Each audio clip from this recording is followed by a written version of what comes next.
The Metamorphosis by Franz Kafka, translated by Ian Johnston. 1. One morning, as Gregor Samsa was waking up from anxious dreams, he discovered that in bed he had been changed into a monstrous, verminous bug.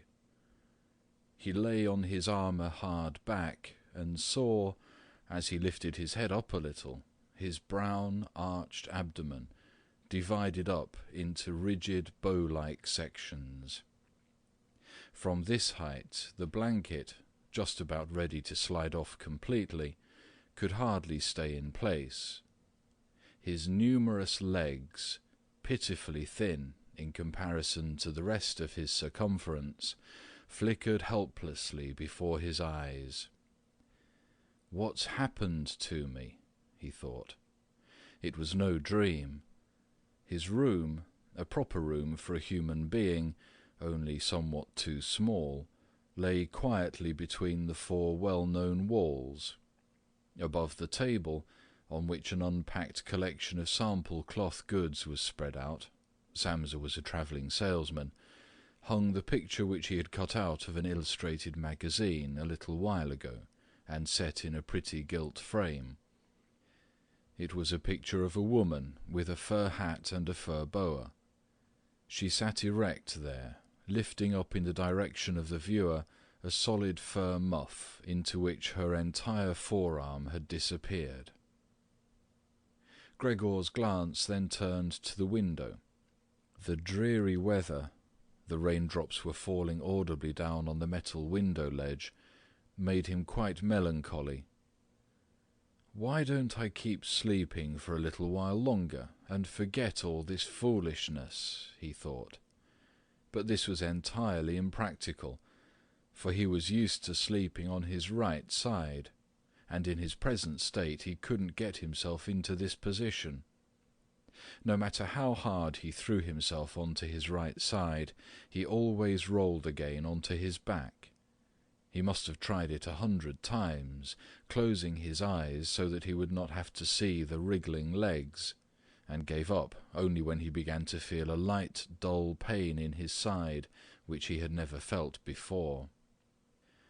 "Oh God," he thought, "what a demanding job I've chosen.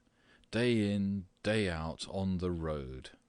The stresses of selling are much greater than the work going on at head office, and in addition to that, I have to cope with the problems of travelling, the worries about train connections, irregular bad food, temporary and constantly changing human relationships, which never come from the heart. To hell with it all." He felt a slight itching on the top of his abdomen. He slowly pushed himself on his back closer to the bedpost so that he could lift his head more easily, found the itchy part, which was entirely covered with small white spots. He didn't know what to make of them, and wanted to feel the place with a leg. But he retracted it immediately, for the contact felt like a cold shower all over him. He slid back again into his earlier position. "This getting up early," he thought, "makes a man quite idiotic. A man must have his sleep. Other travelling salesmen live like harem women. For instance, when I come back to the inn during the course of the morning to write up the necessary orders, these gentlemen are just sitting down to breakfast. If I were to try that with my boss, I'd be thrown out on the spot. Still, who knows whether that mightn't be really good for me? If I didn't hold back for my parents' sake, I'd have quit ages ago. I would have gone to the boss and told him just what I think from the bottom of my heart. He would have fallen right off his desk. How weird it is to sit up at that desk and talk down to the employee from way up there. The boss has trouble hearing, so the employee has to step up quite close to him. Anyway, I haven't completely given up that hope yet. Once I've got together the money to pay off my parents' debt to him, that should take another 5 or 6 years. I'll do it for sure. Then I'll make the big break. In any case, right now I have to get up. My train leaves at 5 o'clock. He looked over at the alarm clock ticking away by the chest of drawers. Good God, he thought. It was 6:30, and the hands were going quietly on. It was past the half hour, already nearly 2:45. Could the alarm have failed to ring? One saw from the bed that it was properly set for 4 o'clock. Certainly it had rung. Yes, but was it possible to sleep through that noise which made the furniture shake? Now it's true he hadn't slept quietly, but evidently he'd slept all the more deeply. Still, what should he do now? The next train left at 7 o'clock. To catch that one, he would have to go in a mad rush. The sample collection wasn't packed up yet, and he really didn't feel particularly fresh and active. And even if he caught the train, there was no avoiding a blow-up with the boss, because the firm's errand boy would have waited for the 5 o'clock train and reported the news of his absence long ago. He was the boss's minion, without backbone or intelligence. Well then, what if he reported in sick? But that would be extremely embarrassing and suspicious, because during his 5 years' service, Gregor hadn't been sick even once. The boss would certainly come with the doctor from the health insurance company, and would reproach his parents for their lazy son, and cut short all objections with the insurance doctor's comments. For him, everyone was completely healthy, but really lazy about work. And besides, would the doctor in this case be totally wrong? Apart from a really excessive drowsiness after the long sleep, Gregor in fact felt quite well, and even had a really strong appetite. As he was thinking all this over, in the greatest haste, without being able to make the decision to get out of bed, the alarm clock was indicating exactly 7:15, there was a cautious knock on the door by the head of the bed. "Gregor," a voice called. It was his mother. "It's 7:15. Don't you want to be on your way?" The soft voice.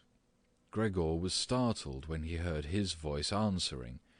It was clearly and unmistakably his earlier voice, but in it was intermingled, as if from below, an irrepressibly painful squeaking, which left the words positively distinct only in the first moment, and distorted them in the reverberation, so that one didn't know if one had heard correctly.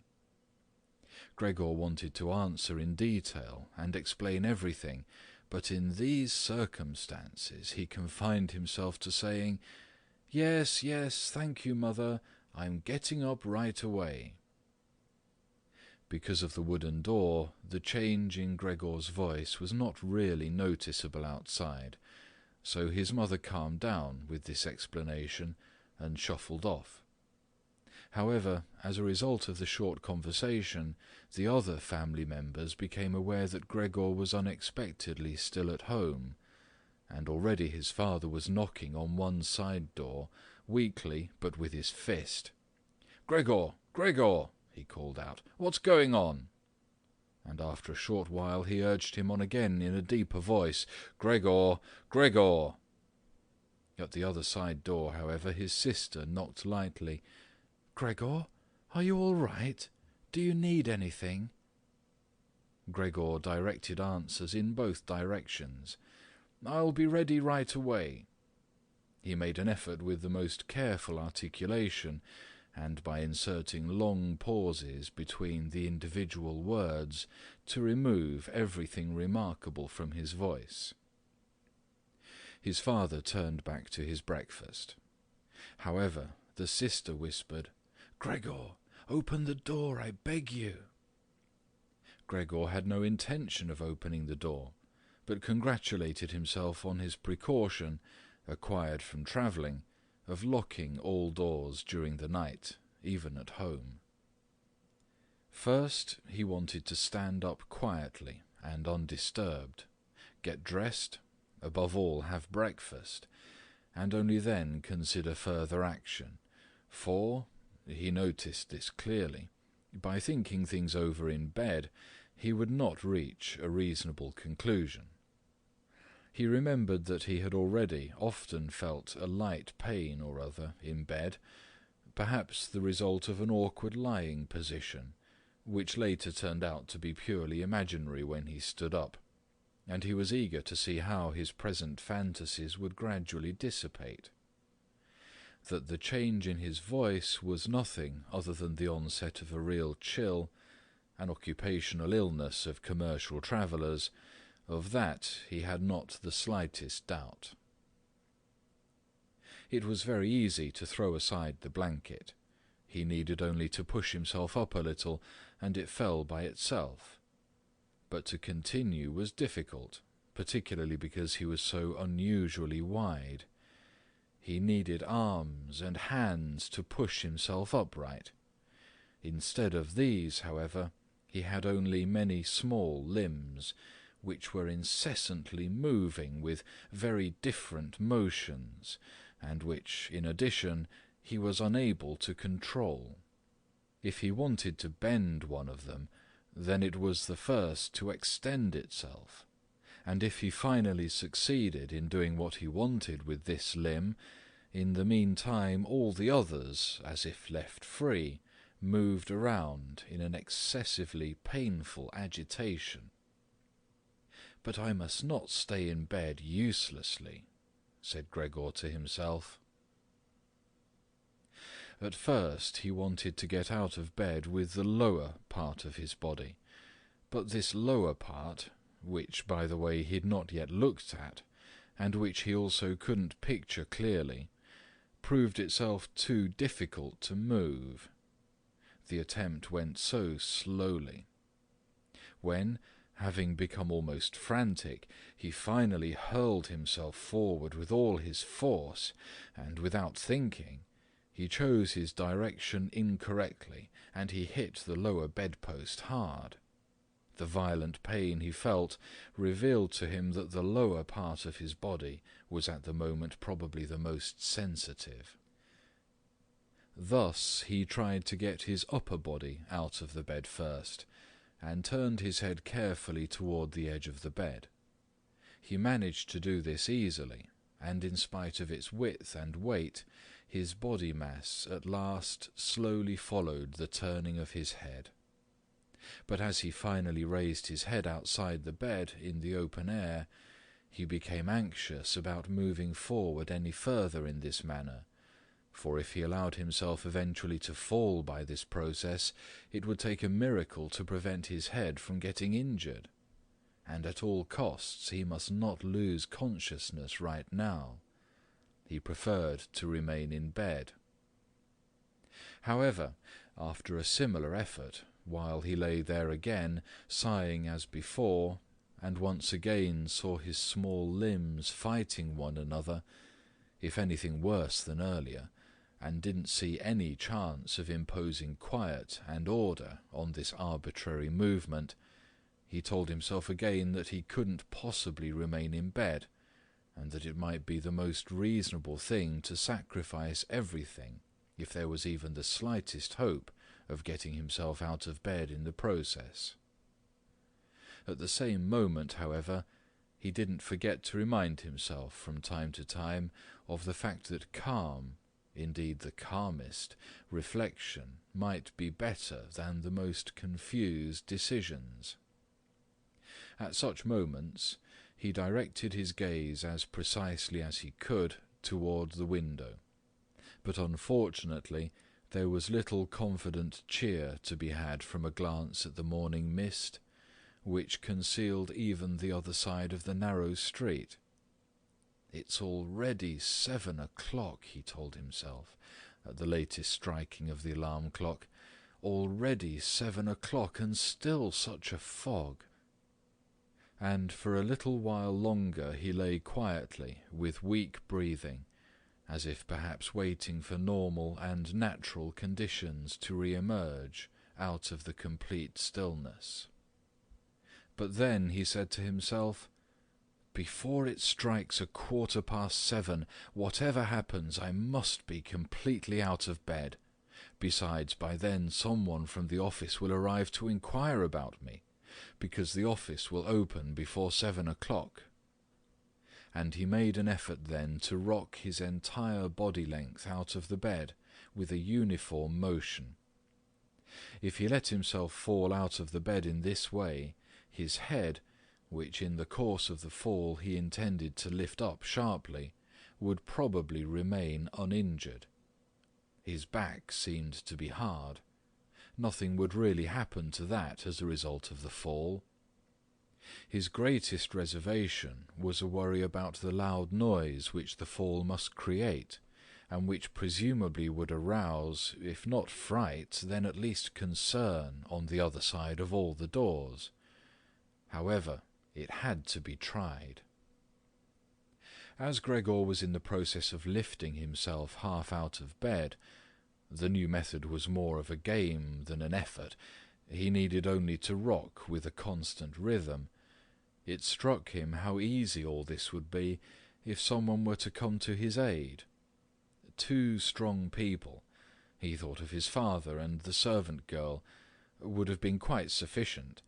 They would have only had to push their arms under his arched back to get him out of the bed, to bend down with their load, and then merely to exercise patience and care that he completed the flip onto the floor, where his diminutive legs would then, he hoped, acquire a purpose. Now, quite apart from the fact that the doors were locked, should he really call out for help? In spite of all his distress, he was unable to suppress a smile at this idea. He had already got to the point where, by rocking more strongly, he maintained his equilibrium with difficulty, and very soon he would finally have to decide, for in 5 minutes it would be 7:15. Then there was a ring at the door of the apartment. "That's someone from the office," he told himself, and he almost froze while his small limbs only danced around all the faster. For one moment everything remained still.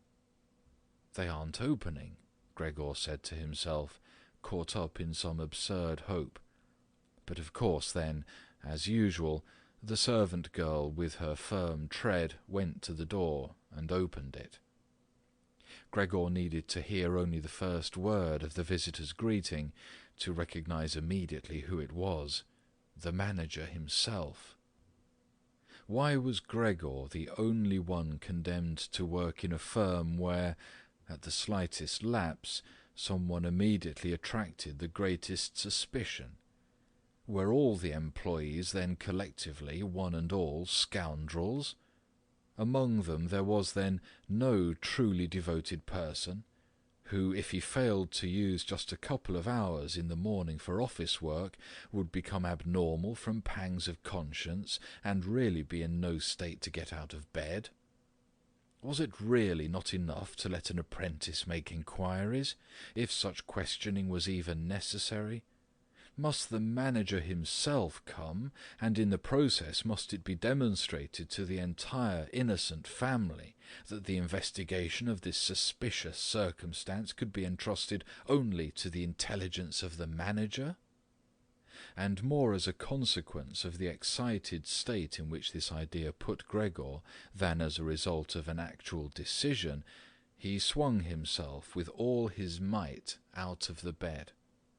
There was a loud thud, but not a real crash. The fall was absorbed somewhat by the carpet, and, in addition, his back was more elastic than Gregor had thought. For that reason, the dull noise was not quite so conspicuous.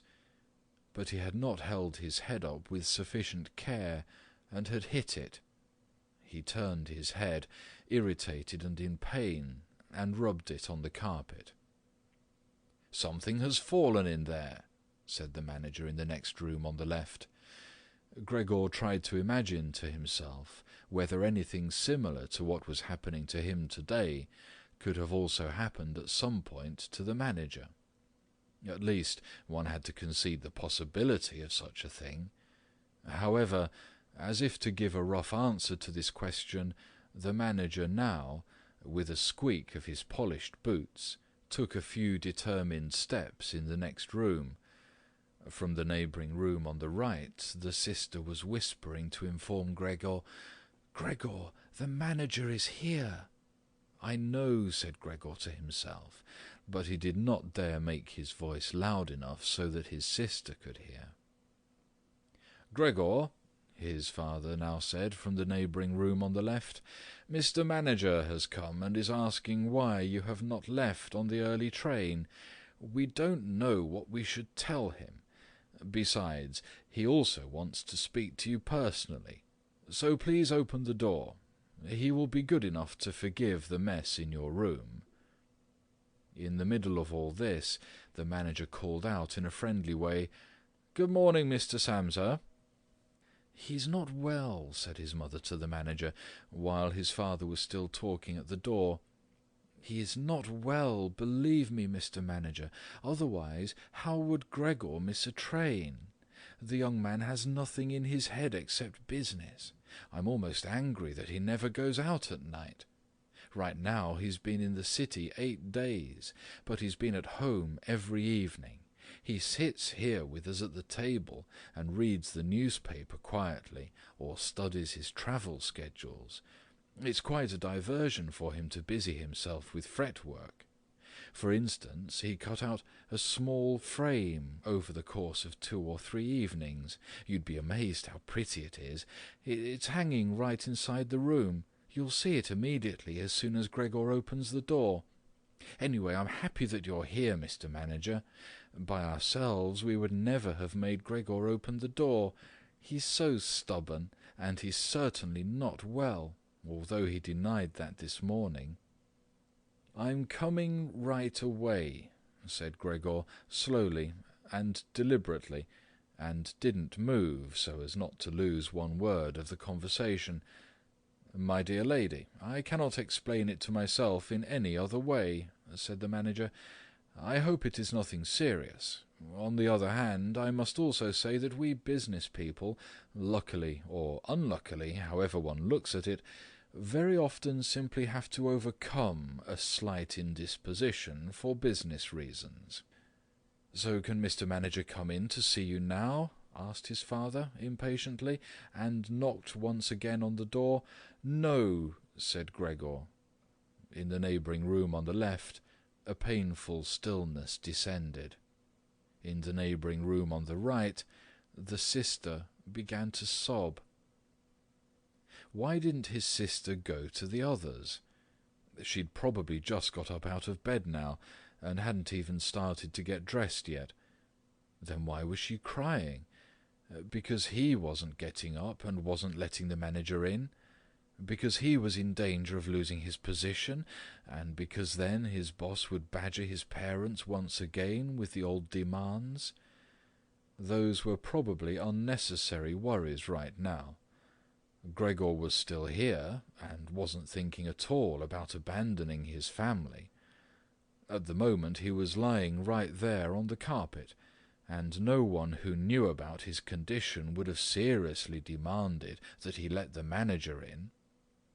But Gregor wouldn't be casually dismissed right away because of this small discourtesy, for which he would find an easy and suitable excuse later on. It seemed to Gregor that it might be far more reasonable to leave him in peace at the moment, instead of disturbing him with crying and conversation. But it was the very uncertainty which distressed the others and excused their behaviour. "Mr. Samsa," the manager was now shouting, his voice raised, "what's the matter? You are barricading yourself in your room. Answer with only a yes or a no. Are you making serious and unnecessary troubles for your parents, and neglecting, I mention this only incidentally, your commercial duties in a truly unheard of manner? I am speaking here in the name of your parents and your employer, and I am requesting you in all seriousness for an immediate and clear explanation. I'm amazed. I am amazed. I thought I knew you as a calm, reasonable person, and now you appear suddenly to want to start parading round in weird moods. The chief indicated to me earlier this very day a possible explanation for your neglect. It concerned the collection of cash entrusted to you a short while ago, but in truth I almost gave him my word of honour that this explanation could not be correct. However, now I see here your unimaginable pig-headedness, and I am totally losing any desire to speak up for you in the slightest, and your position is not at all the most secure. Originally I intended to mention all this to you privately, but since you are letting me waste my time here uselessly, I don't know why the matter shouldn't come to the attention of your parents. Your productivity has also been very unsatisfactory recently. Of course, it's not the time of year to conduct exceptional business, we recognize that, but a time of the year for conducting no business, there is no such thing at all, Mr. Samsa, and such a thing must never be. But, Mr. Manager, called Gregor, beside himself, and, in his agitation, forgetting everything else, I'm opening the door immediately, this very moment. A slight indisposition, a dizzy spell, has prevented me from getting up. I'm still lying in bed right now, but I'm quite refreshed once again. I'm in the midst of getting out of bed. Just have patience for a short moment. Things are not going as well as I thought, but things are all right. How suddenly this can overcome someone! Only yesterday evening everything was fine with me. My parents certainly know that. Actually, just yesterday evening I had a small premonition. People must have seen that in me. Why have I not reported that to the office? But people always think that they'll get over sickness without having to stay at home. Mr. Manager, take it easy on my parents. There is really no basis for the criticisms which you are now making against me, and really nobody has said a word to me about that. Perhaps you've not read the latest orders which I shipped. Besides, now I'm getting out on my trip on the 8 o'clock train. The few hours' rest have made me stronger. Mr. Manager, do not stay. I will be in the office in person right away. Please have the goodness to say that, and to convey my respects to the chief." While Gregor was quickly blurting all this out, hardly aware of what he was saying, he had moved close to the chest of drawers, without effort, probably as a result of the practice he had already had in bed, and now he was trying to raise himself up on it. Actually, he wanted to open the door. He really wanted to let himself be seen by and to speak with the manager. He was keen to witness what the others now asking about him would say when they saw him. If they were startled, then Gregor had no more responsibility and could be calm. But if they accepted everything quietly, then he would have no reason to get excited, and if he got a move on, he could really be at the station around 8 o'clock. At first he slid down a few times on the smooth chest of drawers, but at last he gave himself a final swing and stood upright there. He was no longer at all aware of the pains in his lower body, no matter how they might still sting. Now he let himself fall against the back of a nearby chair, on the edge of which he braced himself with his thin limbs.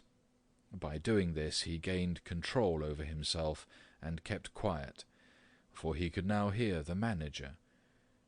"Did you understand a single word?" the manager asked his parents. "Is he playing the fool with us?" "For God's sake," cried the mother, nearly in tears, "perhaps he's very ill and we're upsetting him. Greta, Greta!" she yelled at that point. "Mother?" called the sister from the other side. They were making themselves understood through Gregor's room. "You must go to the doctor right away. Gregor is sick. Hurry to the doctor. Have you heard Gregor speak yet?" "That was an animal's voice," said the manager, remarkably quietly in comparison to the mother's cries. Anna! Anna!" yelled the father through the hall into the kitchen, clapping his hands. "Fetch a locksmith right away!" The two young women were already running through the hall with swishing skirts. How had his sister dressed herself so quickly, and yanked open the doors of the apartment? One couldn't hear the doors closing at all. They probably had left them open, as is customary in an apartment where a huge misfortune has taken place. However, Gregor had become much calmer. All right, people did not understand his words any more, although they seemed clear enough to him, clearer than previously, perhaps because his ears had got used to them. But at least people now thought that things were not all right with him, and were prepared to help him. The confidence and assurance with which the first arrangements had been carried out made him feel good. He felt himself included once again in the circle of humanity, and was expecting from both the doctor and the locksmith, without differentiating between them with any real precision, splendid and surprising results. In order to get as clear a voice as possible for the critical conversation which was imminent, he coughed a little, and certainly took the trouble to do this in a really subdued way, since it was possible that even this noise sounded something different from a human cough. He no longer trusted himself to decide any more. Meanwhile, in the next room it had become really quiet. Perhaps his parents were sitting with the manager at the table, whispering. Perhaps they were all leaning against the door, listening. Gregor pushed himself slowly towards the door, with the help of the easy chair, let go of it there, threw himself against the door, held himself upright against it. The balls of his tiny limbs had a little sticky stuff on them, and rested there momentarily from his exertion. Then he made an effort to turn the key in the lock with his mouth. Unfortunately, it seemed that he had no real teeth. How then was he to grab hold of the key? But to make up for that, his jaws were naturally very strong. With their help he managed to get the key really moving. He didn't notice that he was obviously inflicting some damage on himself, for a brown fluid came out of his mouth, flowed over the key, and dripped onto the floor. "Just listen for a moment," said the manager in the next room. "He's turning the key." For Gregor, that was a great encouragement. But they all should have called out to him, including his father and mother. "Come on, Gregor," they should have shouted. "Keep going, keep working on the lock." Imagining that all his efforts were being followed with suspense, he bit down frantically on the key with all the force he could muster. As the key turned more, he danced round the lock. Now he was holding himself upright only with his mouth, and he had to hang on to the key, or then press it down again with the whole weight of his body, as necessary. The quite distinct click of the lock as it finally snapped really woke Gregor up. Breathing heavily, he said to himself, "So I didn't need the locksmith." And he set his head against the door handle to open the door completely. Because he had to open the door in this way, it was already open very wide, without him yet being really visible. He first had to turn himself slowly round the edge of the door, very carefully, of course, if he didn't want to fall awkwardly on his back right at the entrance into the room. He was still preoccupied with this difficult movement, and had no time to pay attention to anything else, when he heard the manager exclaim aloud, "Oh!" It sounded like the wind whistling, and now he saw him, nearest to the door, pressing his hand against his open mouth, and moving slowly back, as if an invisible, constant force were pushing him away. His mother, in spite of the presence of the manager, she was standing here with her hair sticking up on end, still a mess from the night, was looking at his father with her hands clasped. She then went 2 steps towards Gregor, and collapsed right in the middle of her skirts, which were spread out all around her, her face sunk on her breast, completely concealed. His father clenched his fist with a hostile expression, as if he wished to push Gregor back into his room, then looked uncertainly round the living room, covered his eyes with his hands, and cried so that his mighty breast shook. At this point, Gregor did not take one step into the room, but leaned his body from the inside against the firmly bolted wing of the door, so that only half his body was visible, as well as his head tilted sideways, with which he peeped over at the others. Meanwhile it had become much brighter. Standing out clearly from the other side of the street was a part of the endless grey-black house situated opposite. It was a hospital, with its severe, regular windows breaking up the facade. The rain was still coming down, but only in large individual drops, visibly and firmly thrown down one by one onto the ground. The breakfast dishes were standing piled around on the table, because for his father breakfast was the most important meal-time in the day, which he prolonged for hours by reading various newspapers. Directly across on the opposite wall hung a photograph of Gregor from the time of his military service. It was a picture of him as a lieutenant, as he, smiling and worry-free, with his hand on his sword, demanded respect for his bearing and uniform. The door to the hall was ajar, and since the door to the apartment was also open, one could see out into the landing of the apartment and the start of the staircase going down. "Now," said Gregor, well aware that he was the only one who'd kept his composure, "I'll get dressed right away, pack up the collection of samples, and set off. You'll allow me to set out on my way, will you not? You see, Mr. Manager, I'm not pig-headed, and I'm happy to work. Travelling is exhausting, but I couldn't live without it. Where are you going, Mr. Manager? To the office, really? Will you report everything truthfully?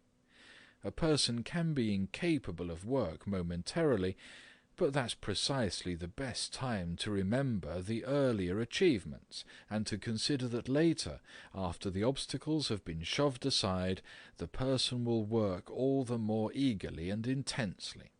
I'm really so indebted to Mr. Chief, you know that perfectly well. On the other hand, I am concerned about my parents and my sister. I'm in a fix, but I'll work myself out of it again. Don't make things more difficult for me than they already are. Speak up on my behalf in the office. People don't like travelling salesmen, I know that. People think they earn pots of money and thus lead a fine life. People don't even have any special reason to think through this judgment more clearly. But you, Mr. Manager, you have a better perspective on what's involved than other people, even, I tell you in total confidence, a better perspective than Mr. Chairman himself, who in his capacity as the employer may let his judgment make casual mistakes at the expense of an employee. You also know well enough that the travelling salesman who is outside the office almost the entire year can become so easily a victim of gossip, coincidences, and groundless complaints against which it's impossible for him to defend himself, since for the most part he doesn't hear about them at all, and only then, when he's exhausted after finishing a trip, and at home gets to feel in his own body the nasty consequences which can't be thoroughly explored back to their origins. Mr. Manager, don't leave without speaking a word telling me that you'll at least concede that I'm a little in the right." But at Gregor's first words the manager had already turned away, and now he looked back at Gregor over his twitching shoulders with pursed lips. During Gregor's speech he was not still for a moment, but kept moving away towards the door, without taking his eyes off Gregor, but really gradually, as if there was a secret ban on leaving the room. He was already in the hall, and given the sudden movement with which he finally pulled his foot out of the living-room, one would have believed that he'd just burned the sole of his foot. In the hall, however, he stretched his right hand out away from his body towards the staircase, as if some truly supernatural relief was waiting for him there. Gregor realized that he must not, under any circumstances, allow the manager to go away in this frame of mind, especially if his position in the firm was not to be placed in the greatest danger. His parents didn't understand all this very well. Over the long years they had developed the conviction that Gregor was set up for life in his firm, and, in addition, they had so much to do nowadays with their present troubles that all foresight was foreign to them. But Gregor had this foresight. The manager must be held back, calmed down, convinced, and finally won over. The future of Gregor and his family really depended on it. If only the sister had been there. She was clever. She had already cried while Gregor was still lying quietly on his back, and the manager, this friend of the ladies, would certainly let himself be guided by her. She would have closed the door to the apartment and talked him out of his fright in the hall. But the sister was not even there. Gregor must deal with it himself. Without thinking that as yet he didn't know anything about his present ability to move, and that his speech possibly, indeed probably, had once again not been understood, he left the wing of the door, pushed himself through the opening, and wanted to go over to the manager, who was already holding tight onto the handrail with both hands on the landing in a ridiculous way. But as he looked for something to hold on to, with a small scream, Gregor immediately fell down onto his numerous little legs. Scarcely had this happened when he felt for the first time that morning a general physical well-being. The small limbs had firm floor under them. They obeyed perfectly, as he noticed to his joy, and strove to carry him forward in the direction he wanted. Right away he believed that the final amelioration of all his suffering was immediately at hand. But at the very moment when he lay on the floor, rocking in a restrained manner quite close and directly across from his mother, who had apparently totally sunk into herself, she suddenly sprang right up with her arms spread far apart and her fingers extended, and cried out, "Help! For God's sake, help!" She held her head bowed down as if she wanted to view Gregor better, but ran senselessly back, contradicting that gesture, forgetting that behind her stood the table with all the dishes on it. When she reached the table, she sat down heavily on it, as if absent-mindedly, and did not appear to notice at all that next to her coffee was pouring out onto the carpet in a full stream from the large overturned container.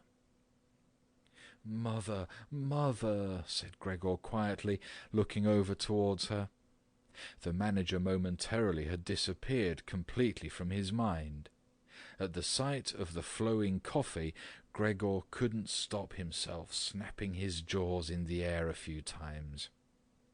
At that his mother screamed all over again, hurried from the table, and collapsed into the arms of his father, who was rushing towards her. But Gregor had no time right now for his parents. The manager was already on the staircase. His chin level with the banister, the manager looked back for the last time. Gregor took an initial movement to catch up to him if possible, but the manager must have suspected something, because he made a leap down over a few stairs and disappeared, still shouting, "Huh!" The sound echoed through the entire stairwell. Now, unfortunately, this flight of the manager also seemed to bewilder his father completely. Earlier he'd been relatively calm, for instead of running after the manager himself, or at least not hindering Gregor from his pursuit, With his right hand he grabbed hold of the manager's cane, which he'd left behind with his hat and overcoat on a chair. With his left hand his father picked up a large newspaper from the table, and stamping his feet on the floor, he set out to drive Gregor back into his room by waving the cane and the newspaper. No request of Gregor's was any use. No request would even be understood. No matter how willing he was to turn his head respectfully, his father just stomped all the harder with his feet. Across the room from him, his mother had pulled open a window, in spite of the cool weather, and leaning out with her hands on her cheeks, she pushed her face far outside the window. Between the alley and the stairwell, a strong draught came up. The curtains on the window flew around. The newspapers on the table swished, and individual sheets fluttered down over the floor. The father relentlessly pressed forward, pushing out sibilants like a wild man. Now Gregor had no practice at all in going backwards. It was really very slow going. If Gregor only had been allowed to turn himself round, he could have been in his room right away. But he was afraid to make his father impatient by the time-consuming process of turning round, and each moment he faced the threat of a mortal blow on his back or his head from the cane in his father's hand. Finally, Gregor had no other option, for he noticed with horror that he did not understand yet how to maintain his direction going backwards. And so he began, amid constantly anxious sideways glances in his father's direction, to turn himself round as quickly as possible, although in truth this was only done very slowly.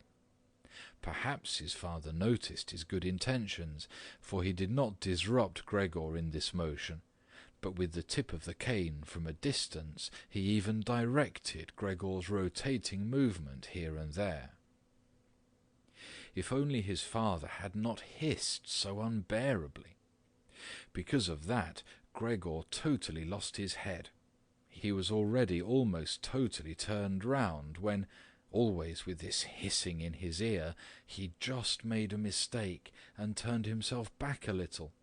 But when he finally was successful in getting his head in front of the door opening, it became clear that his body was too wide to go through any further. Naturally, his father, in his present mental state, had no idea of opening the other wing of the door a bit to create a suitable passage for Gregor to get through. His single fixed thought was that Gregor must get into his room as quickly as possible. He would never have allowed the elaborate preparations that Gregor required to orient himself and thus perhaps get through the door. On the contrary, as if there were no obstacle, and with a peculiar noise, he now drove Gregor forwards. Behind Gregor, the sound at this point was no longer like the voice of only a single father. Now it was really no longer a joke, and Gregor forced himself, come what might, into the door. One side of his body was lifted up. He lay at an angle in the door opening. His one flank was sore with the scraping. On the white door, ugly blotches were left. Soon he was stuck fast, and would have not been able to move any more on his own. The tiny legs on one side hung twitching in the air above, and the ones on the other side were pushed painfully into the floor. Then his father gave him one really strong, liberating push from behind, and he scurried, bleeding severely, far into the interior of his room. The door was slammed shut with the cane, and finally it was quiet.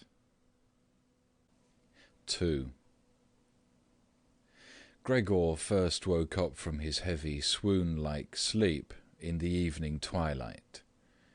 He would certainly have woken up soon afterwards without any disturbance, for he felt himself sufficiently rested and wide awake, although it appeared to him as if a hurried step and a cautious closing of the door to the hall had aroused him. Light from the electric street lamps lay pale here and there on the ceiling, and on the higher parts of the furniture, but underneath, around Gregor, it was dark. He pushed himself slowly toward the door, still groping awkwardly with his feelers, which he now learned to value for the first time, to check what was happening there. His left side seemed one single long, unpleasantly stretched scar, and he really had to hobble on his 2 rows of legs. In addition, one small leg had been seriously wounded in the course of the morning incident. It was almost a miracle that only one had been hurt, and dragged lifelessly behind. By the door he first noticed what had really lured him there. It was the smell of something to eat. A bowl stood there, filled with sweetened milk, in which swam tiny pieces of white bread. He almost laughed with joy, for he now had a much greater hunger than in the morning, and he immediately dipped his head, almost up to and over his eyes, down into the milk. But he soon drew it back again in disappointment, not just because it was difficult for him to eat on account of his delicate left side. He could eat only if his entire panting body worked in a coordinated way, but also because the milk, which otherwise was his favourite drink, and which his sister had certainly placed there for that reason, did not appeal to him at all. He turned away from the bowl, almost with aversion, and crept back into the middle of the room. In the living room, as Gregor saw through the crack in the door, the gas was lit. But where, on other occasions at this time of day, his father was accustomed to read the afternoon newspaper in a loud voice to his mother, and sometimes also to his sister, at the moment no sound was audible. Now perhaps this reading aloud, about which his sister had always spoken and written to him, had recently fallen out of their general routine, but it was so still all around, in spite of the fact that the apartment was certainly not empty. "What a quiet life the family leads," said Gregor to himself, and as he stared fixedly out in front of him into the darkness, he felt a great pride that he had been able to provide such a life in a beautiful apartment like this for his parents and his sister. But how would things go if now all tranquillity, all prosperity, all contentment should come to a horrible end? In order not to lose himself in such thoughts, Gregor preferred to set himself moving, so he moved up and down in his room. Once during the long evening, one side door and then the other door was opened just a tiny crack and quickly closed again. Someone presumably needed to come in, but had then thought better of it. Gregor immediately took up a position by the living-room door, determined to bring in the hesitant visitor somehow or other, or at least to find out who it might be. But now the door was not opened any more, and Gregor waited in vain. Earlier, when the door had been barred, they had all wanted to come in to him. Now, when he'd opened one door, and when the others had obviously been opened during the day, no one came any more, and the keys were stuck in the locks on the outside. The light in the living-room was turned off only late at night, and now it was easy to establish that his parents and his sister had stayed awake all this time, for one could hear clearly as all three moved away on tiptoe. Now it was certain that no one would come into Gregor any more until the morning. Thus he had a long time to think undisturbed about how he would reorganize his life from scratch. But the high open room in which he was compelled to lie flat on the floor made him anxious, without his being able to figure out the reason, for he had lived in the room for 5 years. With a half-unconscious turn, and not without a slight shame, he scurried under the couch, where, in spite of the fact that his back was a little cramped and he could no longer lift up his head, he felt very comfortable, and was sorry only that his body was too wide to fit completely under it. There he remained the entire night, which he spent partly in a state of semi-sleep, out of which his hunger constantly woke him with a start, but partly in a state of worry and murky hopes, which all led to the conclusion that for the time being he would have to keep calm, and with patience and the greatest consideration for his family tolerate the troubles which in his present condition he was now forced to cause them. Already early in the morning, it was still almost night, Gregor had an opportunity to test the power of the decisions he had just made, for his sister, almost fully dressed, opened the door from the hall into his room and looked eagerly inside.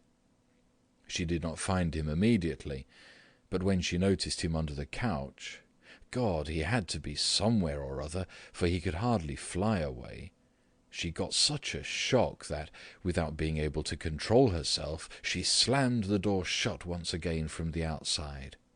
However, as if she was sorry for her behaviour, she immediately opened the door again and walked in on her tiptoes, as if she was in the presence of a serious invalid or a total stranger. Gregor had pushed his head forward just to the edge of the couch and was observing her.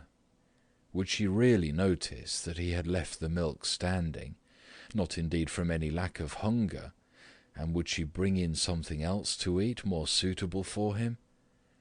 If she did not do it on her own, he would sooner starve to death than call her attention to the fact, although he had a really powerful urge to move beyond the couch, throw himself at his sister's feet, and beg her for something or other good to eat. But his sister noticed right away, with astonishment, that the bowl was still full, with only a little milk spilled around it. She picked it up immediately, although not with her bare hands, but with a rag, and took it out of the room.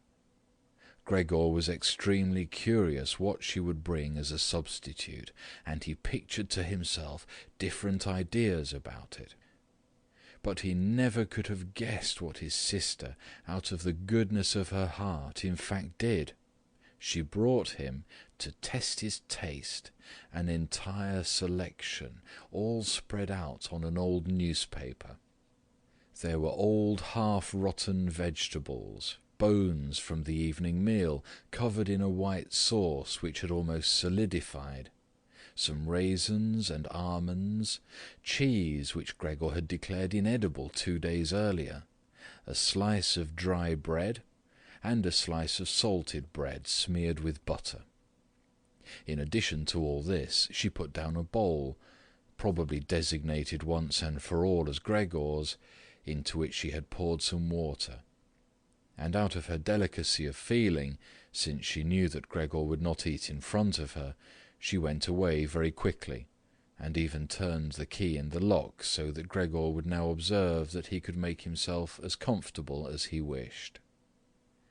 Gregor's small limbs buzzed now that the time for eating had come. His wounds must in any case have already healed completely. He felt no handicap on that score. He was astonished at that, and thought about how more than a month ago he'd cut his finger slightly with a knife, and how this wound had hurt enough even the day before yesterday.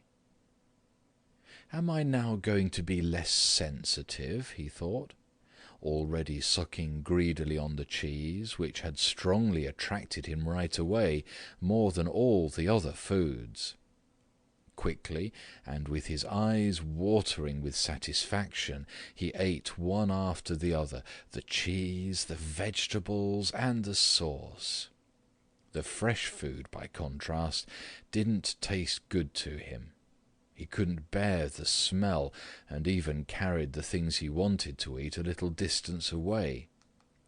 By the time his sister slowly turned the key as a sign that he should withdraw, he was long finished, and now lay lazily in the same spot.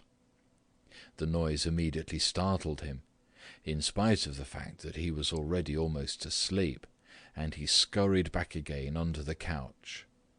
But it cost him great self-control to remain under the couch, even for the short time his sister was in the room, because his body had filled out somewhat on account of the rich meal, and in the narrow space there he could scarcely breathe.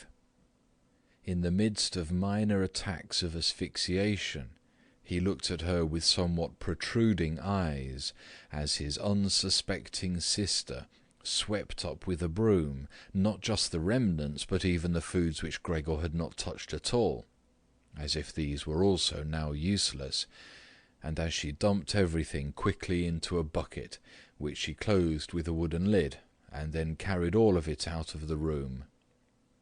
She had hardly turned around before Gregor had already dragged himself out from the couch, stretched out, and let his body expand. In this way, Gregor got his food every day, once in the morning when his parents and the servant girl were still asleep, and a second time after the common noon meal, for his parents were, as before, asleep then for a little while, and the servant girl was sent off by his sister on some errand or other.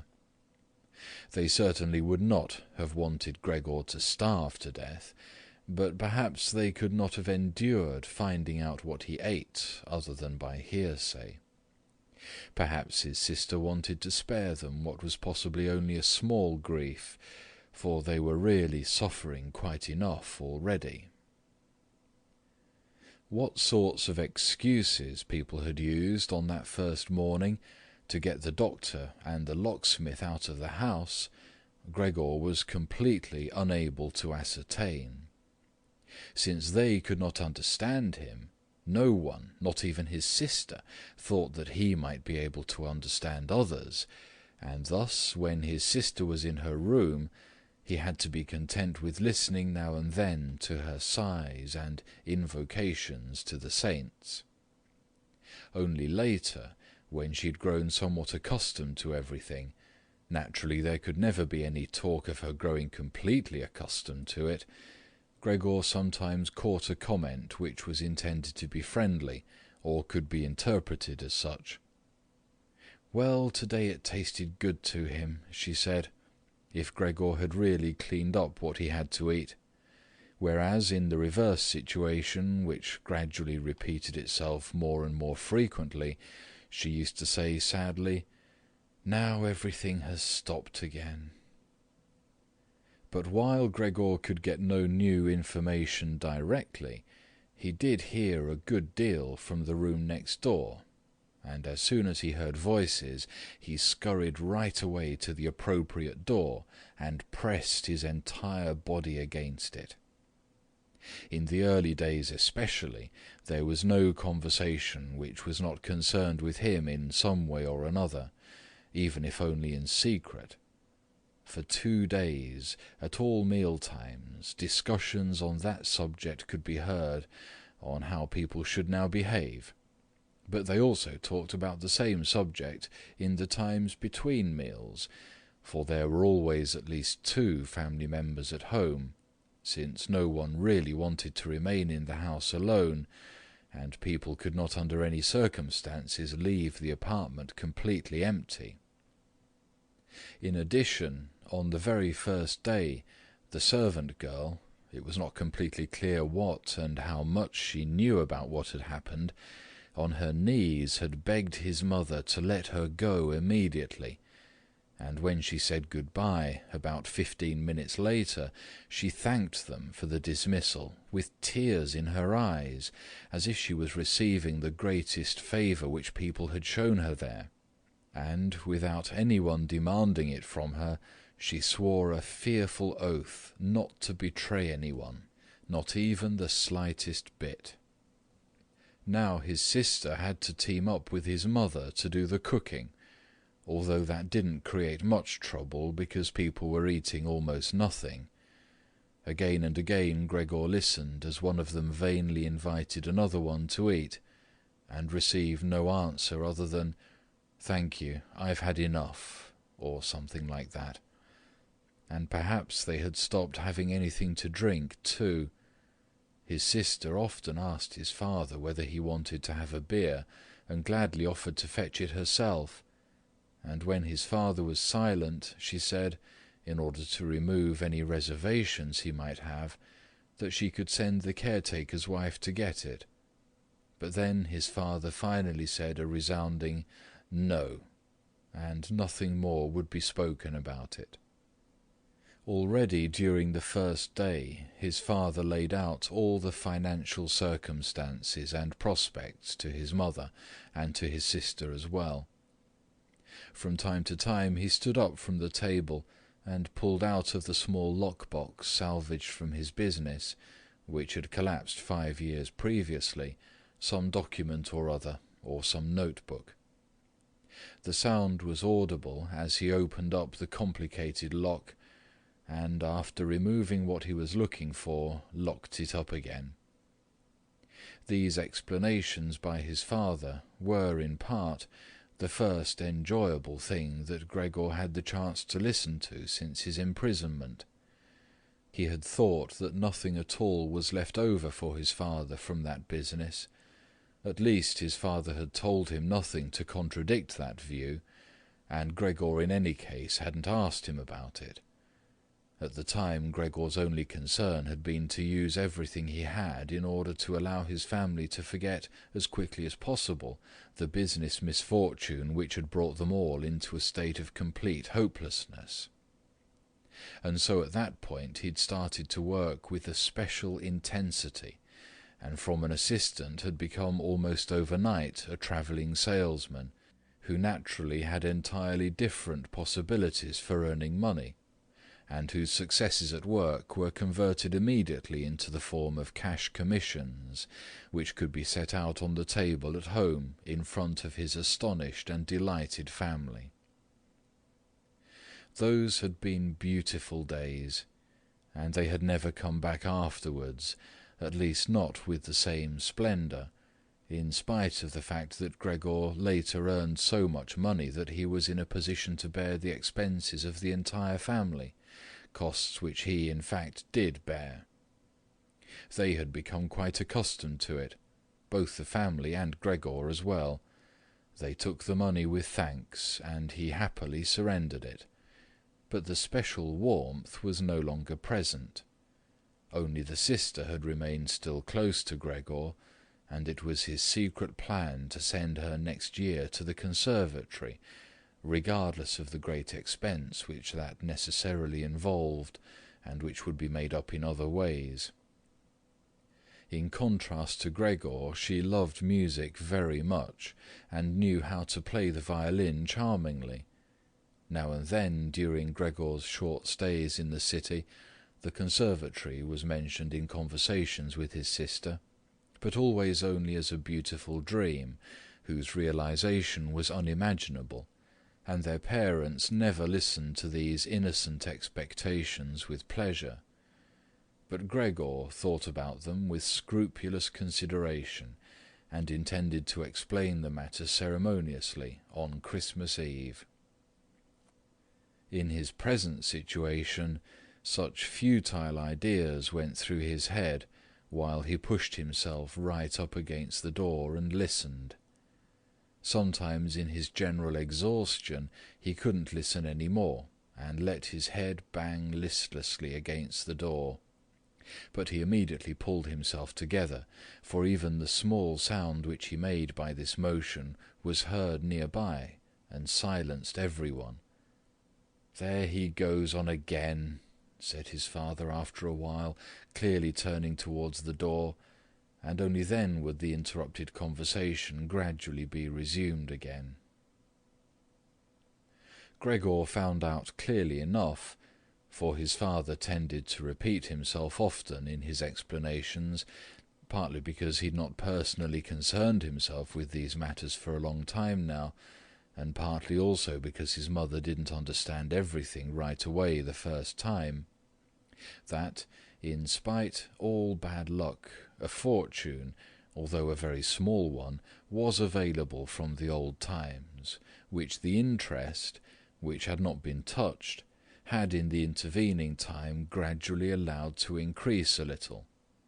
Furthermore, in addition to this, the money which Gregor had brought home every month, he had kept only a few florins for himself, had not been completely spent, and had grown into a small capital amount. Gregor, behind his door, nodded eagerly, rejoicing over this unanticipated foresight and frugality.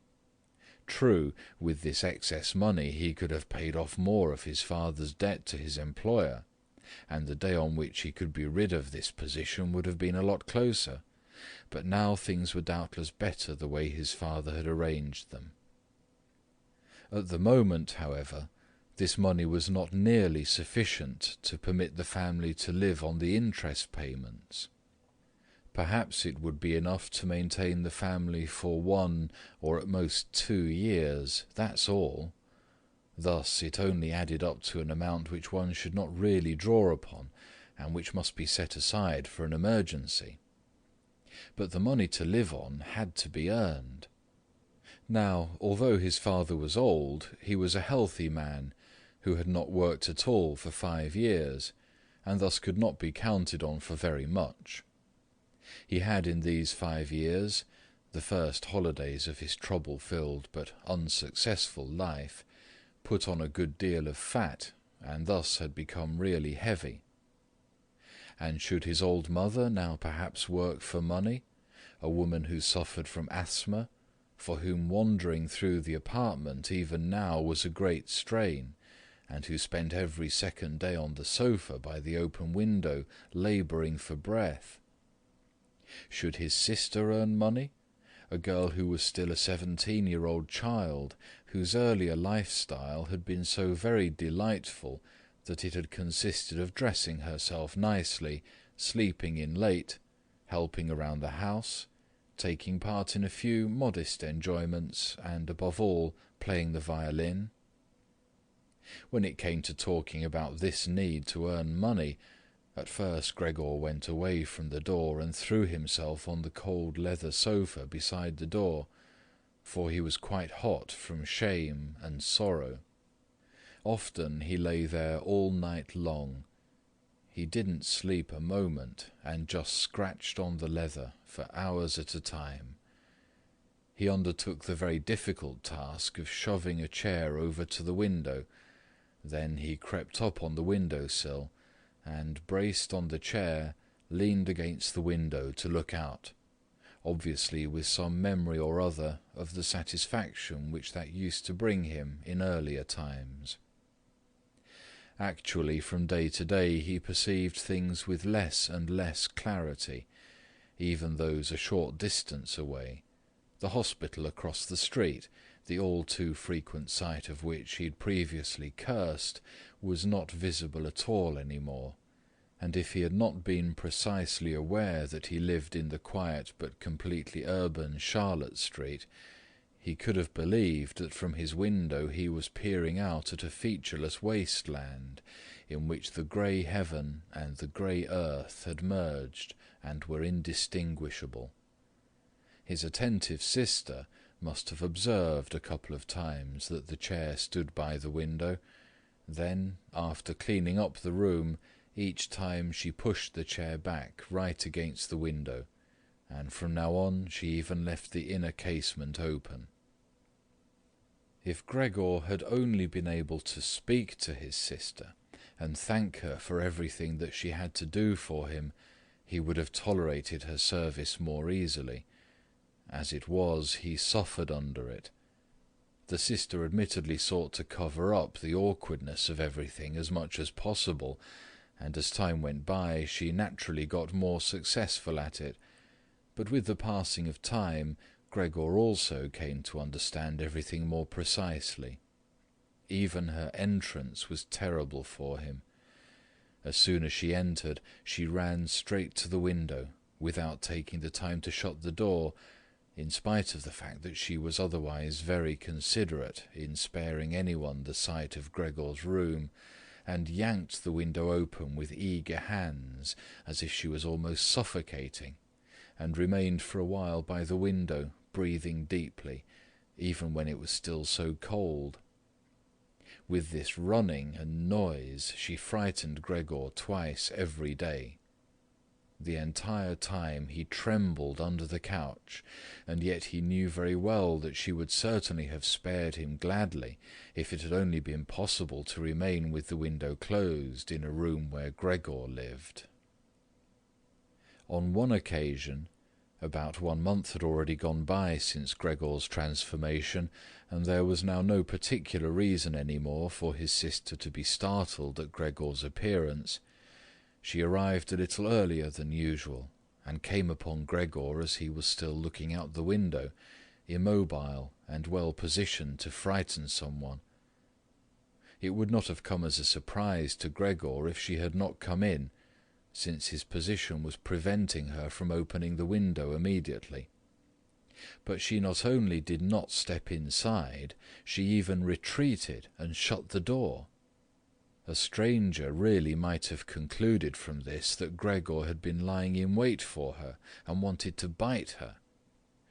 Of course, Gregor immediately concealed himself under the couch, but he had to wait until the noon meal before his sister returned, and she seemed much less calm than usual.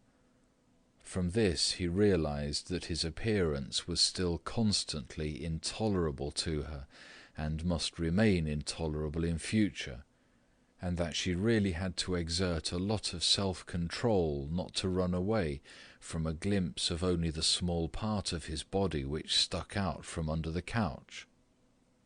In order to spare her even this sight, one day he dragged the sheet on his back and onto the couch. This task took him 4 hours, and arranged it in such a way that he was now completely concealed, and his sister, even if she bent down, could not see him.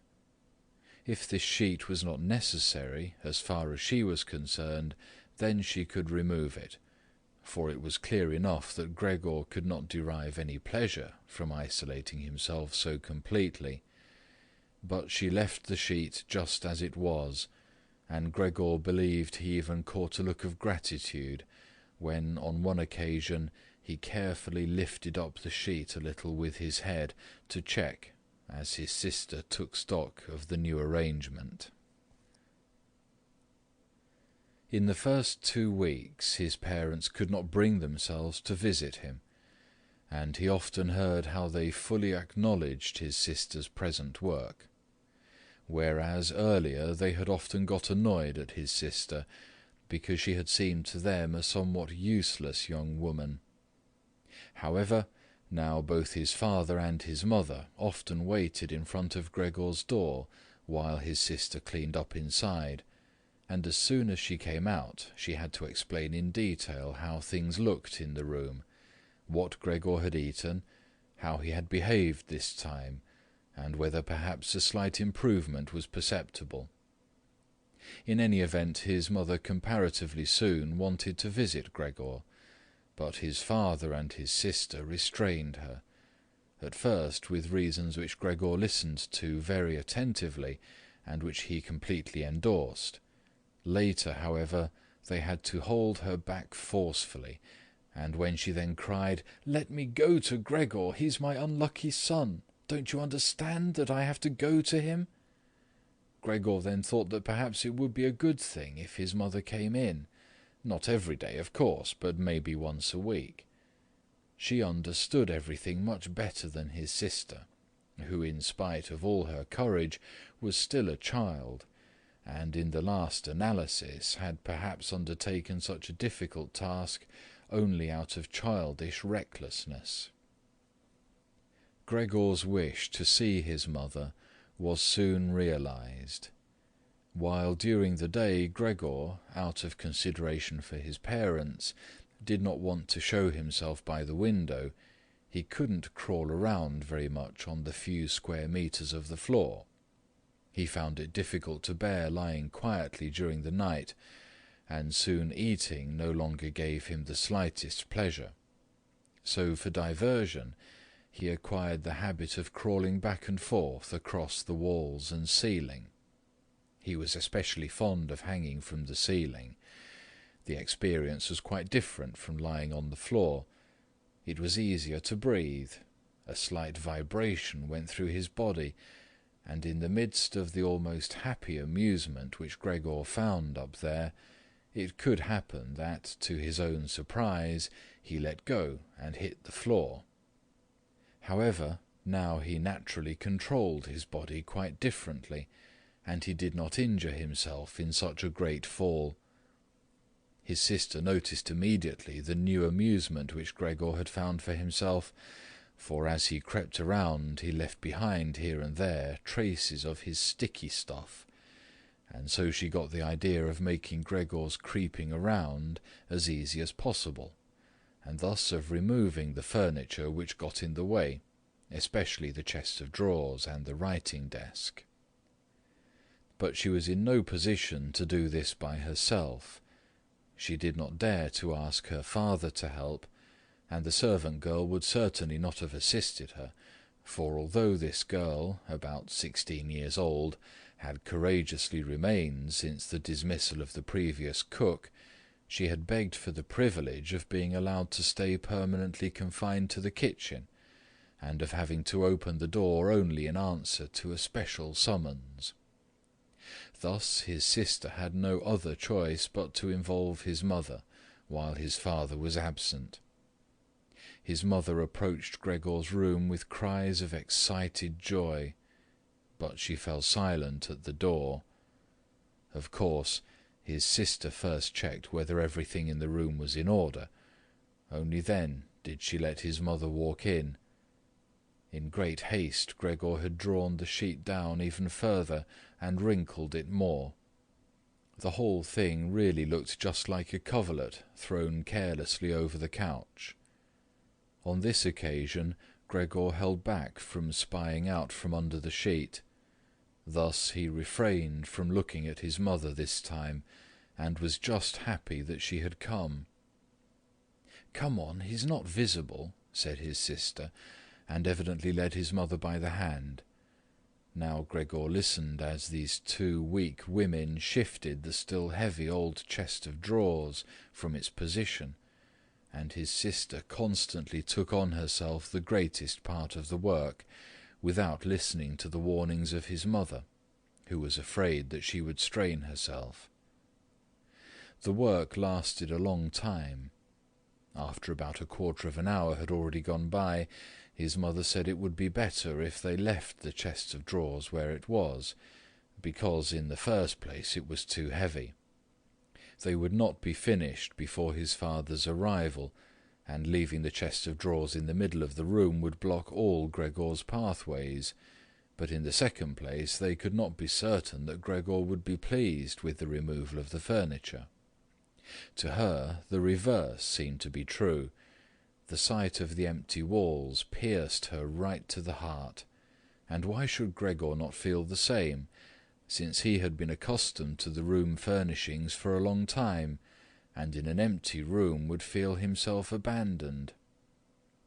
"And is it not the case," said his mother, concluding very quietly, almost whispering as if she wished to prevent Gregor, whose exact location she really didn't know, from hearing even the sound of her voice, for she was convinced that he did not understand her words, "and isn't it a fact that by removing the furniture we're showing that we're giving up all hope of an improvement, and are leaving him to his own resources without any consideration? I think it would be best if we tried to keep the room exactly in the condition it was in before, so that when Gregor returns to us he finds everything unchanged, and can forget the intervening time all the more easily." As he heard his mother's words, Gregor realized that the lack of all immediate human contact, together with the monotonous life surrounded by the family over the course of these 2 months, must have confused his understanding, because otherwise he couldn't explain to himself how he, in all seriousness, could have been so keen to have his room emptied.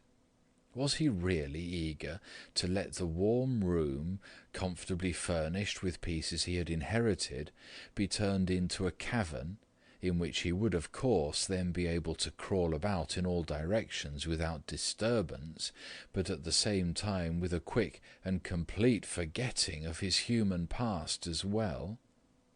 Was he then at this point already on the verge of forgetting? And was it only the voice of his mother, which he had not heard for a long time, that had aroused him? Nothing was to be removed, everything must remain. In his condition he could not function without the beneficial influences of his furniture, and if the furniture prevented him from carrying out his senseless crawling about all over the place, then there was no harm in that, but rather a great benefit. But his sister unfortunately thought otherwise. She had grown accustomed, certainly not without justification, so far as the discussion of matters concerning Gregor was concerned, to act as a special expert with respect to their parents, and so now the mother's advice was for his sister sufficient reason to insist on the removal, not only of the chest of drawers and the writing desk, which were the only items she had thought about at first, but also of all the furniture, with the exception of the indispensable couch. Of course, it was not only childish defiance and her recent very unexpected and hard-won self-confidence which led her to this demand. She had also actually observed that Gregor needed a great deal of room to creep about. The furniture, on the other hand, as far as one could see, was not of the slightest use. But perhaps the enthusiastic sensibility of young women of her age also played a role. This feeling sought release at every opportunity, and with it Greta now felt tempted to want to make Gregor's situation even more terrifying, so that then she would be able to do even more for him than now.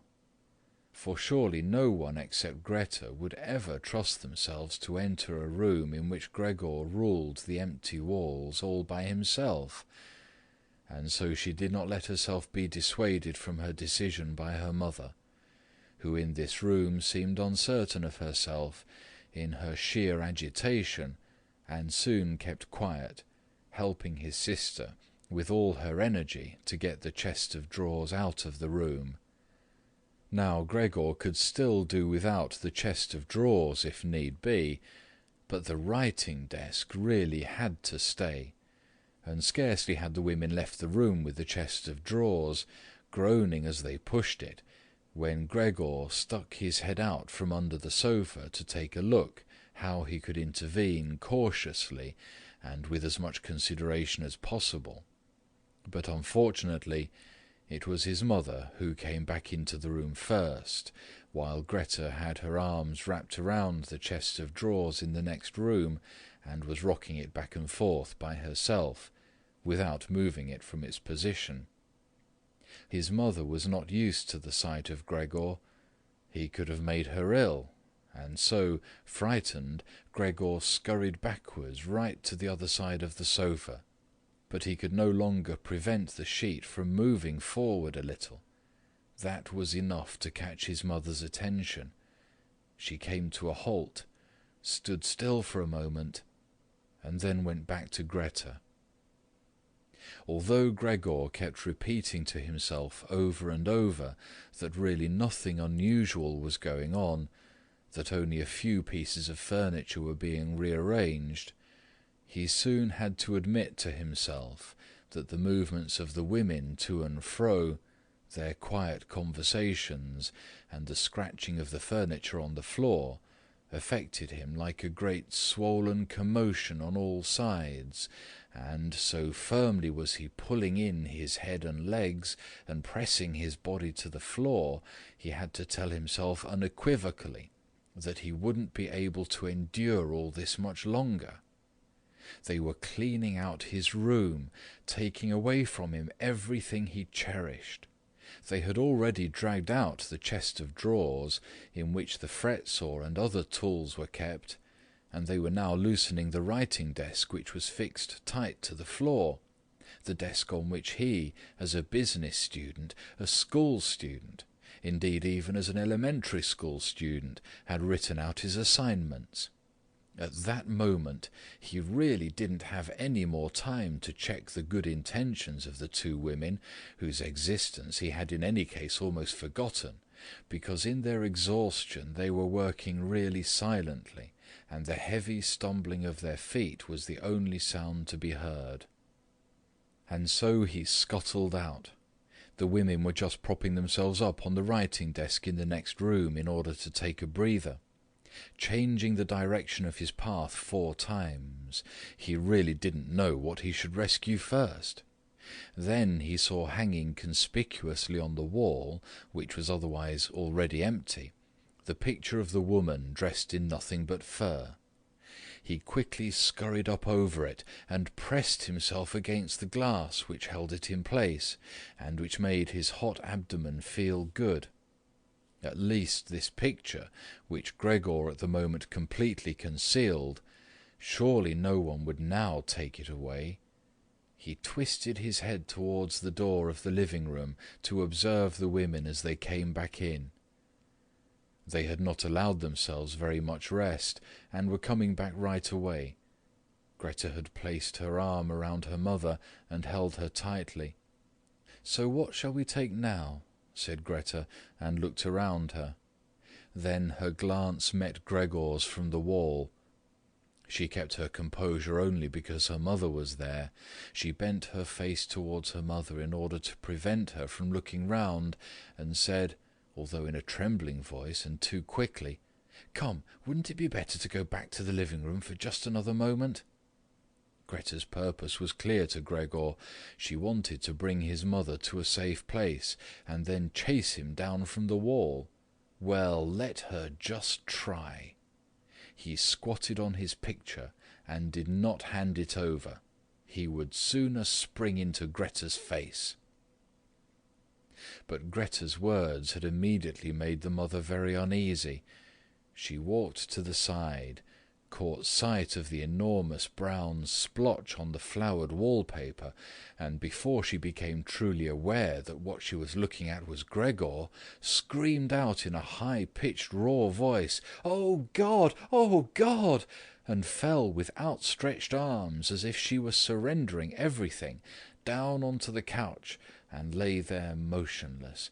"Gregor, you—" cried out his sister with a raised fist and an urgent glare. Since his transformation, these were the first words which she had directed right at him. She ran into the room next door to bring some spirits or other with which she could revive her mother from her fainting spell. Gregor wanted to help as well. There was time enough to save the picture, but he was stuck fast on the glass and had to tear himself loose forcefully. Then he also scurried into the next room, as if he could give his sister some advice, as in earlier times, but then he had to stand there idly behind her, while she rummaged around among various small bottles. Still, she was frightened when she turned round. The bottle fell onto the floor and shattered. A splinter of glass wounded Gregor in the face. Some corrosive medicine or other dripped over him. Now, without lingering any longer, Greta took as many small bottles as she could hold and ran with them into her mother. She slammed the door shut with her foot. Gregor was now shut off from his mother, who was perhaps near death, thanks to him. He could not open the door, and he did not want to chase away his sister, who had to remain with her mother. At this point he had nothing to do but wait, and overwhelmed with self-reproach and worry, he began to creep and crawl over everything, walls, furniture, and ceiling. Finally, in his despair, as the entire room started to spin around him, he fell onto the middle of the large table. A short time elapsed. Gregor lay there limply. All around was still. Perhaps that was a good sign. Then there was a ring at the door. The servant girl was naturally shut up in her kitchen, and therefore Greta had to go to open the door. The father had arrived. "What's happened?" were his first words. Greta's appearance had told him everything. Greta replied with a dull voice. Evidently she was pressing her face against her father's chest. "Mother fainted, but she's getting better now. Gregor has broken loose." "Yes, I have expected that," said his father. "I always told you that, but you women don't want to listen." It was clear to Gregor that his father had badly misunderstood Greta's short message, and was assuming that Gregor had committed some violent crime or other. Thus Gregor now had to find his father to calm him down, for he had neither the time nor the ability to explain things to him. And so he rushed away to the door of his room and pushed himself against it, so that his father could see right away as he entered from the hall that Gregor fully intended to return at once to his room, and that it was not necessary to drive him back, but that one only needed to open the door and he would disappear immediately. But his father was not in the mood to observe such niceties. "Ah!" he yelled as soon as he entered, with a tone as if he were all at once angry and pleased. Gregor pulled his head back from the door and raised it in the direction of his father. He had not really pictured his father as he now stood there. Of course, what with his new style of creeping all around, he had in the past while neglected to pay attention to what was going on in the rest of the apartment, as he had done before, and really should have grasped the fact that he would encounter different conditions. Nevertheless, was that still his father? Was that the same man who had lain exhausted and buried in bed in earlier days when Gregor was setting out on a business trip? Who had received him on the evenings of his return in a sleeping gown and armchair, totally incapable of standing up? Who had only lifted his arm as a sign of happiness, and who in their rare strolls together, a few Sundays a year, and on the important holidays, made his way slowly forwards between Gregor and his mother, who themselves moved slowly, always a bit more slowly than them, bundled up in his old coat, all the time setting down his walking-stick carefully, and who, when he had wanted to say something, almost always stood still and gathered his entourage around him. But now he was standing up really straight, dressed in a tight-fitting blue uniform with gold buttons, like the ones servants wear in a banking company. Above the high, stiff collar of his jacket, his firm double chin stuck out prominently. Beneath his bushy eyebrows, the glance of his black eyes was freshly penetrating and alert.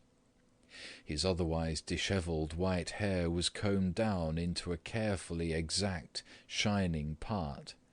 He threw his cap, on which a gold monogram, apparently the symbol of the bank, was affixed, in an arc across the entire room onto the sofa, and moved, throwing back the edge of the long coat of his uniform, with his hands in his trouser pockets and a grim face, right up to Gregor.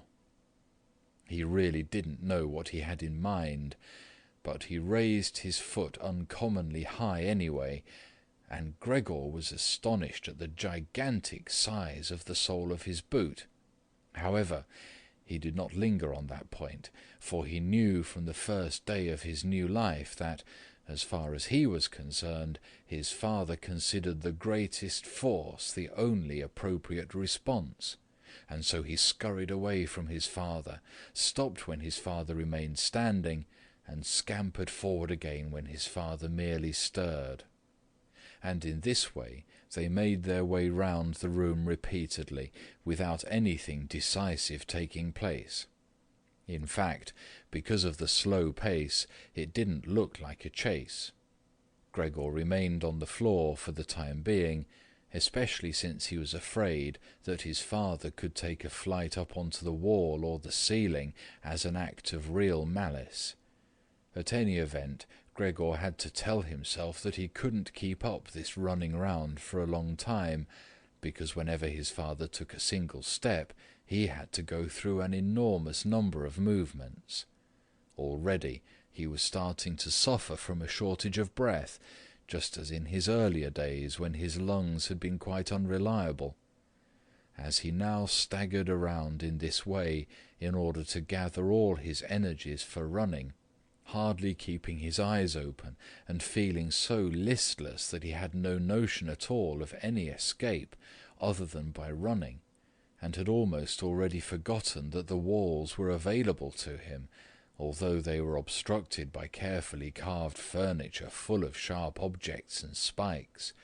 At that moment, something or other thrown casually flew down close by and rolled in front of him.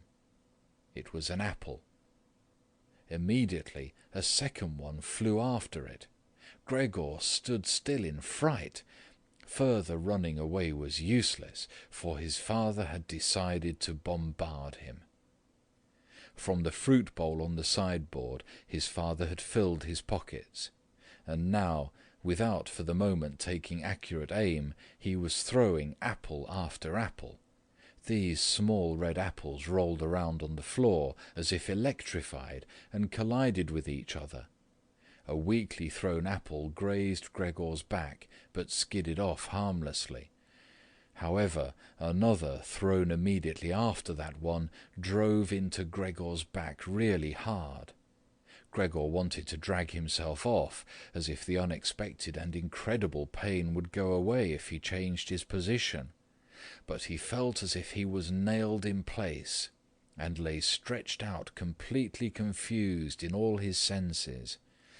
Only with his final glance did he notice how the door of his room was pulled open, and how, right in front of his sister, who was yelling, his mother ran out in her undergarments, for his sister had undressed her in order to give her some freedom to breathe in her fainting spell, and how his mother then ran up to his father. On the way her tied-up skirts slipped toward the floor one after the other, and how, tripping over her skirts, she hurled herself onto his father, and throwing her arms around him in complete union with him, but at this moment Gregor's powers of sight gave way, as her hands reached to the back of his father's head, and she begged him to spare Gregor's life. 3. Gregor's serious wound, from which he suffered for over a month, since no one ventured to remove the apple, it remained in his flesh as a visible reminder, seemed by itself to have reminded the father that, in spite of his present unhappy and hateful appearance, Gregor was a member of the family, something one should not treat as an enemy, and that it was, on the contrary, a requirement of family duty to suppress one's aversion and to endure. Nothing else, just endure. And if through his wound Gregor had now apparently lost for good his ability to move, and for the time being needed many, many minutes to crawl across his room, like an aged invalid, so far as creeping up high was concerned, that was unimaginable. Nevertheless, for this worsening of his condition, in his opinion, he did get completely satisfactory compensation, because every day towards evening the door to the living-room, which he was in the habit of keeping a sharp eye on even 1 or 2 hours beforehand, was opened, so that he, lying in the darkness of his room, invisible from the living-room, could see the entire family at the illuminated table and listen to their conversation, to a certain extent with their common permission, a situation quite different from what had happened before. Of course it was no longer the animated social interaction of former times, which Gregor in small hotel rooms had always thought about with a certain longing, when, tired out, he had had to throw himself into the damp bedclothes. For the most part, what went on now was very quiet. After the evening meal, the father fell asleep quickly in his armchair. The mother and sister talked guardedly to each other in the stillness. Bent far over, the mother sewed fine undergarments for a fashion shop. The sister, who had taken on a job as a salesgirl, in the evening studied stenography and French, so as perhaps later to obtain a better position. Sometimes the father woke up, and, as if he was quite ignorant that he'd been asleep, said to the mother, "How long have you been sewing today?" and went right back to sleep, while the mother and the sister smiled tiredly to each other. With a sort of stubbornness, the father refused to take off his servant's uniform, even at home, and while his sleeping gown hung unused on the coat-hook, the father dozed completely dressed in his place, as if he was always ready for his responsibility, and even here was waiting for the voice of his superior. As a result, in spite of all the care of the mother and sister, his uniform, which even at the start was not new, grew dirty, and Gregor looked, often for the entire evening, at this clothing, with stains all over it, and with its gold buttons always polished, in which the old man, although very uncomfortable, slept peacefully none the less. As soon as the clock struck 10, the mother tried gently encouraging the father to wake up, and then persuading him to go to bed, on the ground that he couldn't get a proper sleep here, and that the father, who had to report for service at 6 o'clock, really needed a good sleep.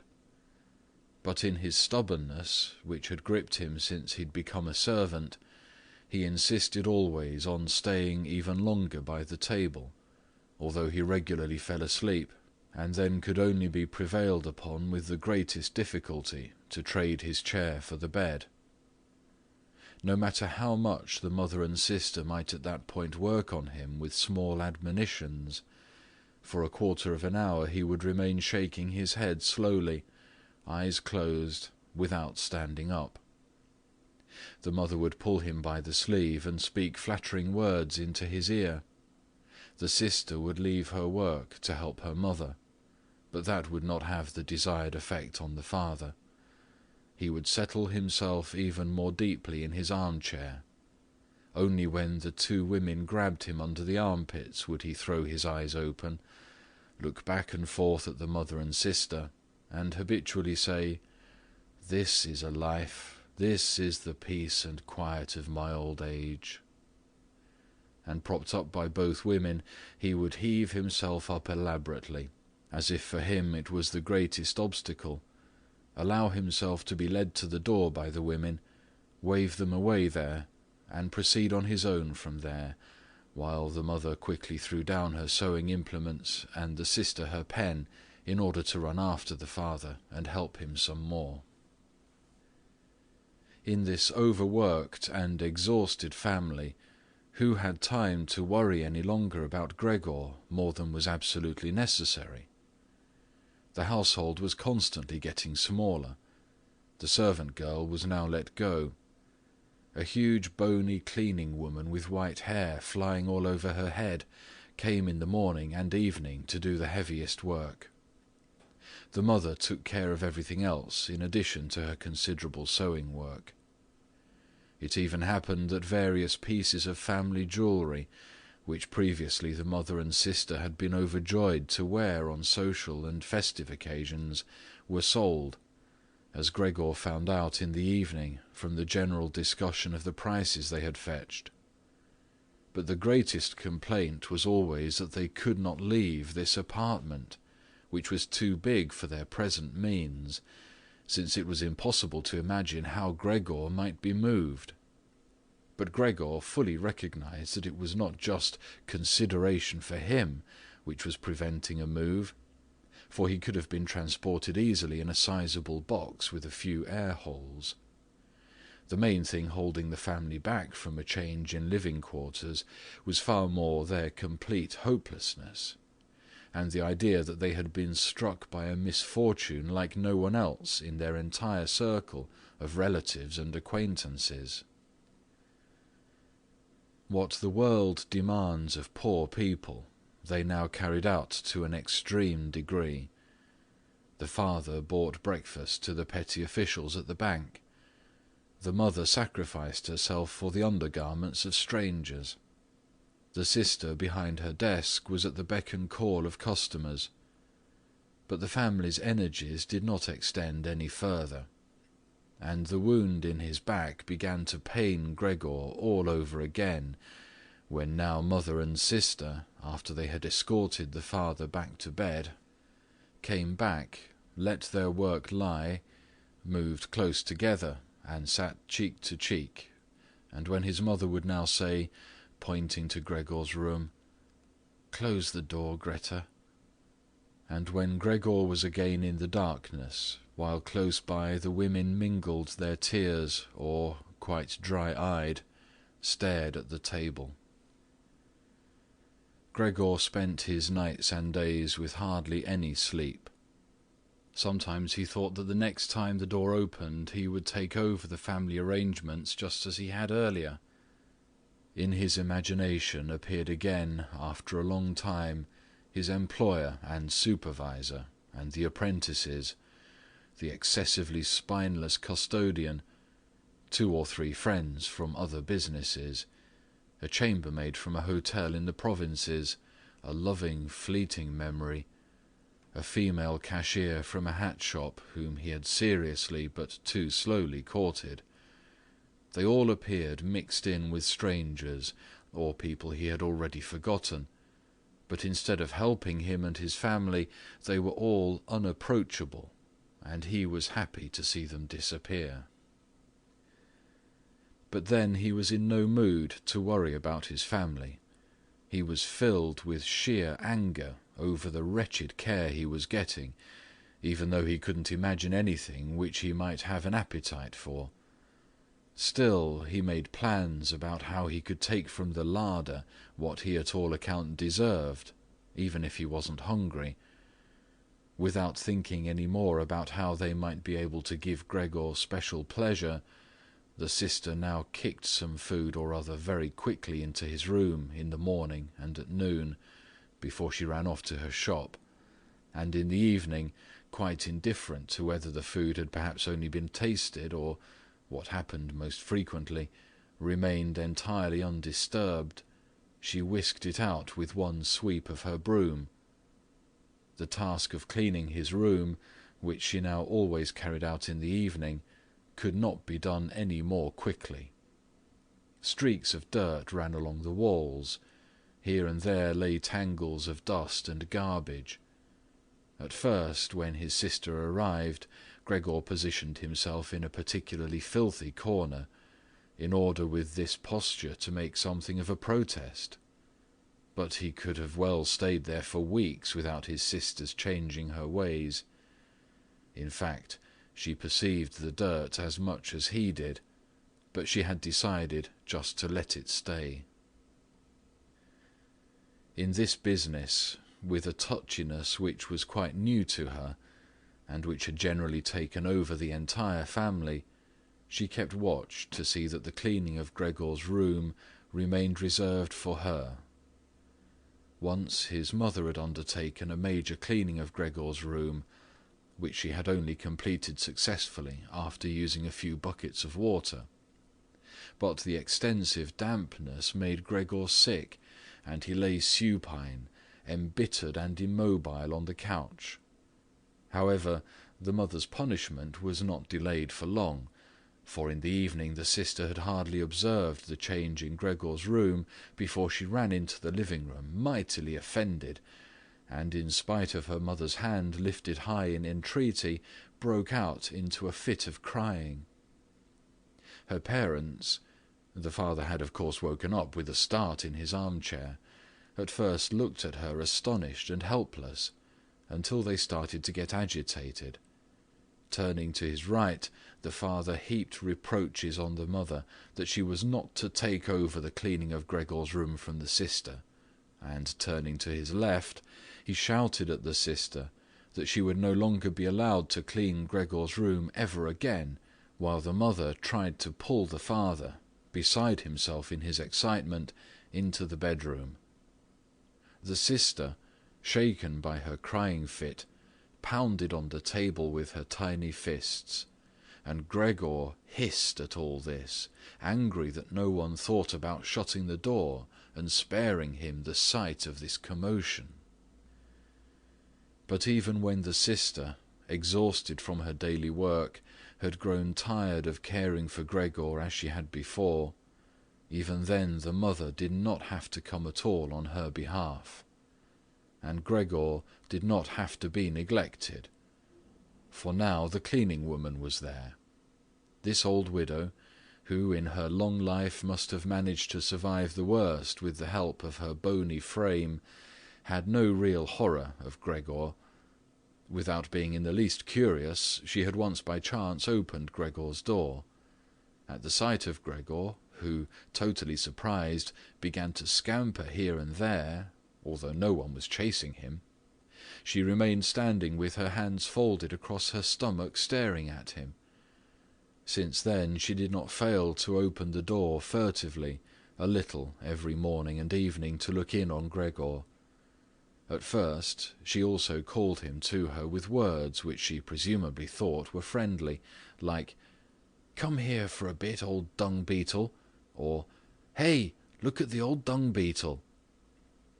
Addressed in such a manner, Gregor answered nothing, but remained motionless in his place, as if the door had not been opened at all.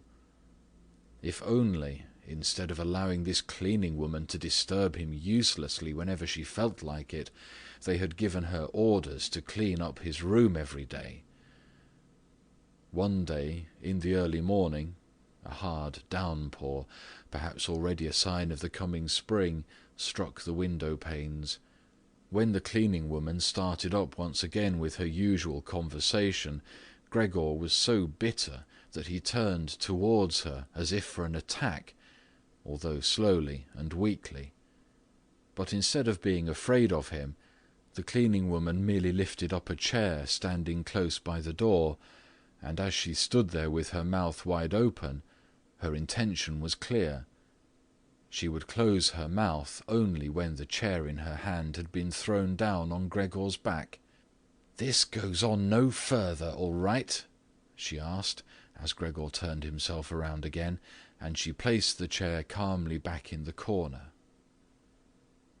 Gregor ate hardly anything any more. Only when he chanced to move past the food which had been prepared did he, as a game, take a bit into his mouth, hold it there for hours, and generally spit it out again. At first he thought it might be his sadness over the condition of his room which kept him from eating, but he very soon became reconciled to the alterations in his room.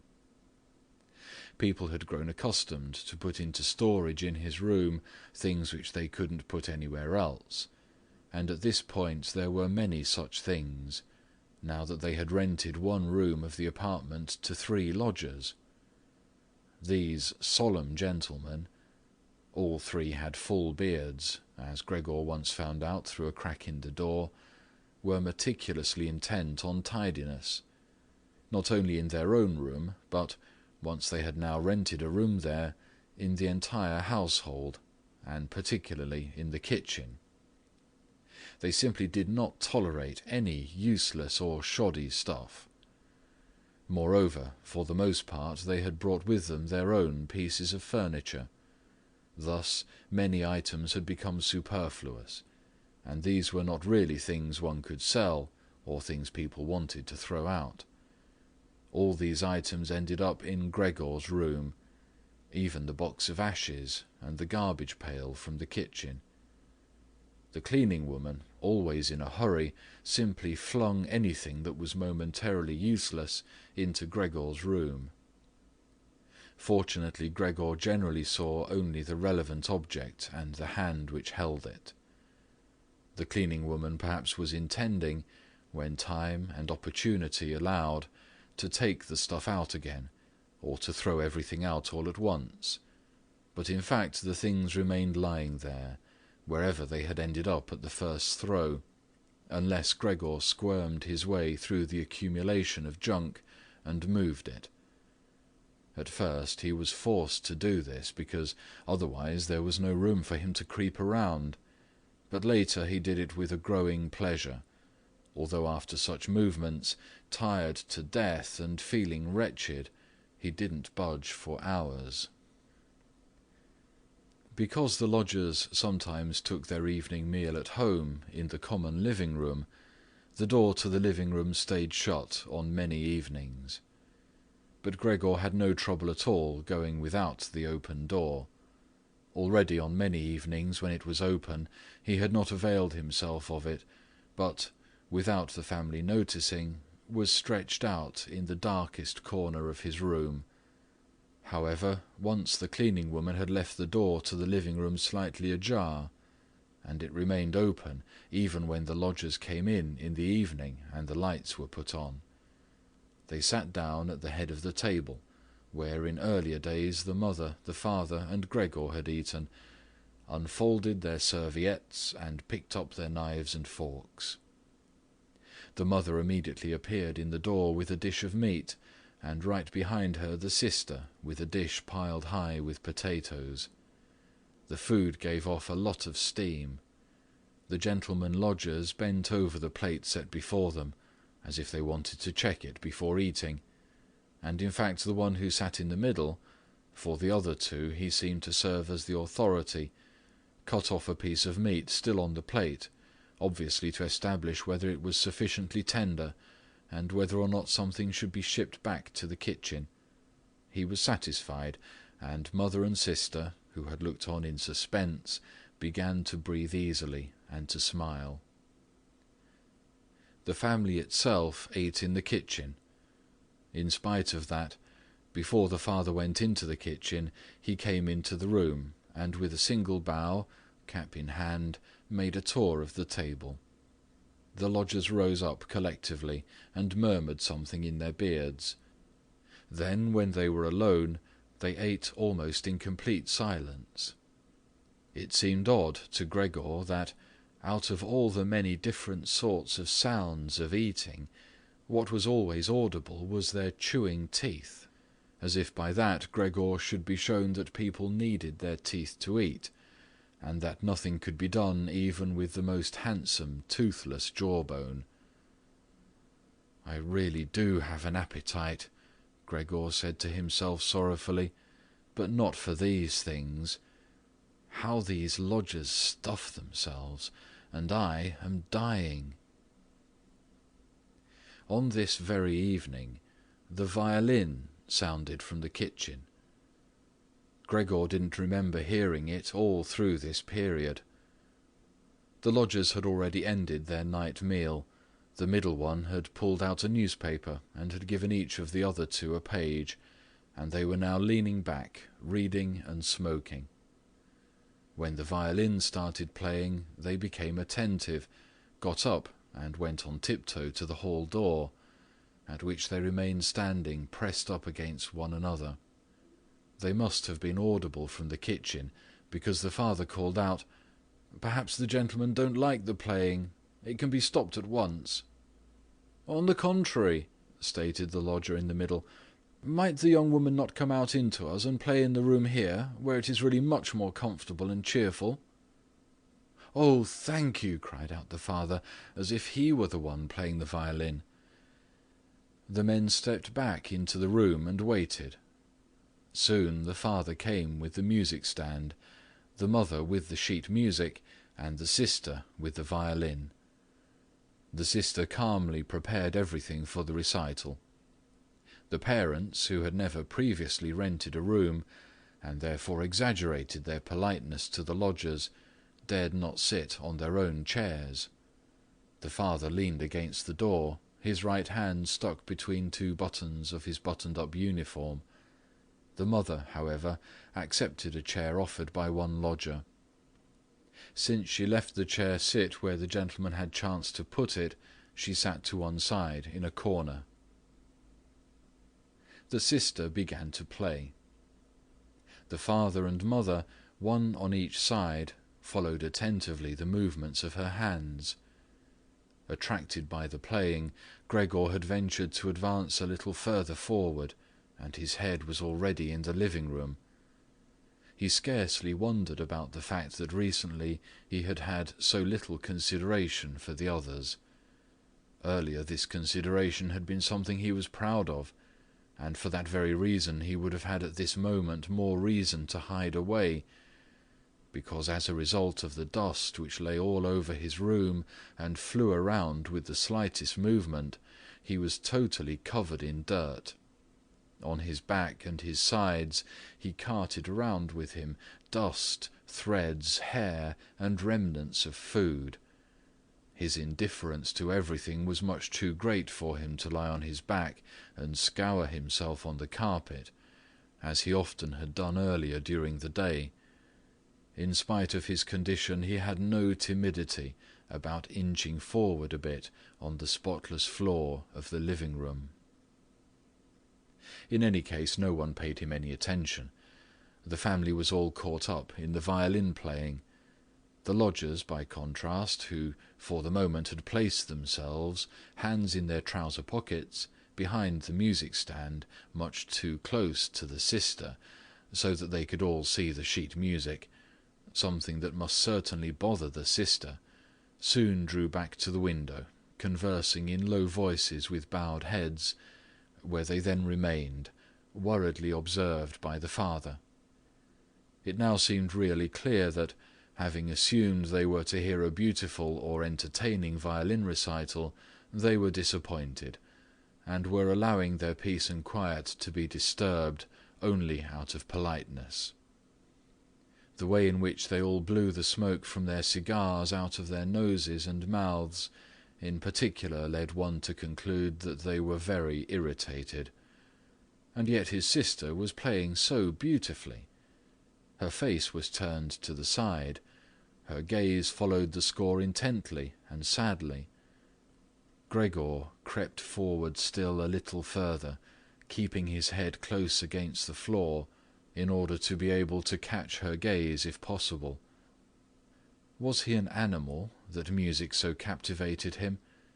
For him, it was as if the way to the unknown nourishment he craved was revealing itself. He was determined to press forward right to his sister, to tug at her dress, and to indicate to her in this way that she might still come with her violin into his room, because here no one valued the recital as he wanted to value it. He did not wish to let her go from his room any more, at least not as long as he lived. His frightening appearance would for the first time become useful for him. He wanted to be at all the doors of his room simultaneously and snarl back at the attackers. However, his sister should not be compelled, but would remain with him voluntarily. She would sit next to him on the sofa, bend down her ear to him, and he would then confide in her that he firmly intended to send her to the conservatory, and that, if his misfortune had not arrived in the interim, he would have declared all this last Christmas. Had Christmas really already come and gone? And would have brooked no argument. After this explanation, his sister would break out in tears of emotion, and Gregor would lift himself up to her armpit and kiss her throat, which she, from the time she started going to work, had left exposed without a band or a collar. "Mr. Samsa," called out the middle lodger to his father, and without uttering a further word, pointed his index finger at Gregor as he was moving slowly forward. The violin fell silent. The middle lodger smiled, first shaking his head once at his friends, and then looked down at Gregor once more. Rather than driving Gregor back again, the father seemed to consider it of prime importance to calm down the lodgers, although they were not at all upset, and Gregor seemed to entertain them more than the violin recital. The father hurried over to them, and with outstretched arms tried to push them into their own room, and simultaneously to block their view of Gregor with his own body. At this they became really somewhat irritated, although one no longer knew whether that was because of the father's behaviour, or because of knowledge they had just acquired that they had, without knowing it, a neighbour like Gregor. They demanded explanations from his father, raised their arms to make their points, tugged agitatedly at their beards, and moved back towards their room quite slowly. In the meantime, the isolation which had suddenly fallen upon his sister, after the sudden breaking off of the recital, had overwhelmed her. She had held on to her violin and bow in her limp hands for a little while, and had continued to look at the sheet music as if she was still playing. All at once she pulled herself together, put the instrument in her mother's lap. The mother was still sitting in her chair, having trouble breathing, for her lungs were labouring, and had run into the next room, which the lodgers, pressured by the father, were already approaching more rapidly. One could observe how under the sisters' practised hands the sheets and pillows on the beds were thrown on high and arranged. Even before the lodgers had reached the room, she was finishing fixing the beds and was slipping out. The father seemed so gripped once again with his stubbornness that he forgot about the respect which he always showed to his renters. He pressed on, until at the door of the room the middle gentleman stamped loudly with his foot, and thus brought the father to a standstill. "I hereby declare," the middle lodger said, raising his hands and casting his glance both on the mother and the sister, "that considering the disgraceful conditions prevailing in this apartment and family," with this he spat decisively on the floor, "I immediately cancel my room. I will, of course, pay nothing at all for the days which I have lived here. On the contrary, I shall think about whether or not I will initiate some sort of action against you, something which, believe me, will be very easy to establish." He fell silent, and looked directly in front of him, as if he was waiting for something. In fact, his two friends immediately joined in with their opinions. "We also give immediate notice." At that, he seized the door handle, banged the door shut, and locked it. The father groped his way tottering to his chair, and let himself fall in it. It looked as if he was stretching out for his usual evening snooze, but the heavy nodding of his head, which looked as if it was without support, showed that he was not sleeping at all. Gregor had lain motionless the entire time, on the spot where the lodgers had caught him. Disappointment with the collapse of his plan, and perhaps also weakness brought on by his severe hunger, made it impossible for him to move. He was certainly afraid that a general disaster would break over him at any moment, and he waited. He was not even startled when the violin fell from the mother's lap, out from under her trembling fingers, and gave off a reverberating tone. "My dear parents," said the sister, banging her hand on the table by way of an introduction, "things cannot go any longer in this way. Maybe if you don't understand that, well, I do. I will not utter my brother's name in front of this monster, and thus I say only that we must try to get rid of it. We have tried what is humanly possible to take care of it and to be patient. I believe that no one can criticize us in the slightest." "She is right in 1,000 ways," said the father to himself. The mother, who was still incapable of breathing properly, began to cough numbly, with her hand held up over her mouth, and a manic expression in her eyes. The sister hurried over to her mother and held her forehead. The sister's words seemed to have led the father to certain reflections. He sat upright, played with his uniform hat among the plates, which still lay on the table from the lodger's evening meal, and looked now and then at the motionless Gregor. "We must try to get rid of it," the sister now said decisively to the father, for the mother, in her coughing fit, was not listening to anything. "It is killing you both. I see it coming. When people have to work as hard as we all do, they cannot also tolerate this endless torment at home. I just can't go on any more." And she broke out into such a crying fit that her tears flowed out down onto her mother's face. She wiped them off her mother with mechanical motions of her hands. "Child," said the father sympathetically, and with obvious appreciation, "then what should we do?" The sister only shrugged her shoulders as a sign of perplexity which, in contrast to her previous confidence, had come over her while she was crying. "If he only understood us," said the father in a semi-questioning tone. The sister, in the midst of her sobbing, shook her hand energetically as a sign that there was no point thinking of that.